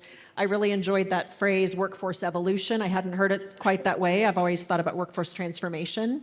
So there's some optimism in that as well. As we're running out of time, I want to let you both sort of send us off with your best advice for these leaders, again, of whether it's private sector businesses, talent leaders for institutions. What would be your best advice? And then we'll look forward to having a drink with you later, and they can pepper you with what's better, Gemini, Claude, what's coming next. But appreciate your best advice. And who wants to go first? I guess I'll go. I think for me, the question I want to leave the room with is, if you can see something, but you cannot act on it, do you really understand it? So that's the reason I asked the question is, when it comes to this space, the challenge is not about awareness. Everybody want to use AI. The challenge is about connection. So a lot of that stuff we build, we need to build a system that not only connect insight to actions, but that move intelligence from something fun or something cool to have, but to something you can actually act on. So my biggest challenge here is we need something we can act on, because with this AI age, you can create prototypes so quick, but the reality is, I'm sure many of you heard about vibe coding or seen people create all these prototypes, but it doesn't go anywhere. So my challenge is, whatever you're building, ask yourself, who are you building this for? What is it helping to solve? If you can't answer that question, maybe pause, because you're just having fun. You're not building anything that will actually be meaningful, that will be valuable. So, and lastly, I know we started off, opportunity is key, because we talk about future of work. I know AI is changing a lot of stuff. Let's take change on others. The reality is, as I started off here, I did not grow up around this technology. I saw my first computer at age 14, and back then I touched a mouse. I thought I broke that whole computer. So that's all go to show about education. So let's take opportunity on each other. So since this is all about future of work, that's what it will take for us to move and get where we need to be. I think you kind of need to take, first of all, have an optimistic perspective on the technology, which I know is not natural for everybody in the room, and a lot of curiosity. Don't make judgments without learning for yourself. And I think that's really what you need to do, is go learn for yourself and understand what you're talking about.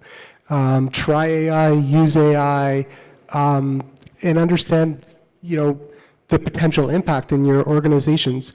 Do you guys know that, have you heard about the one-person billion-dollar firm? So nobody's heard about that? So it's been, just like artificial general intelligence is predicted to come soon, it's been predicted that using agentic AI, one individual with no employees using agents as virtual employees, is going to be able to reach $1 billion of revenue. And this has happened a few weeks ago. I can tell you the story, but so if one human can generate $1 billion of revenue legally, I might add, okay, with a team of agents making websites, doing back office, shipping, receiving, supply chain management, blah, blah, blah.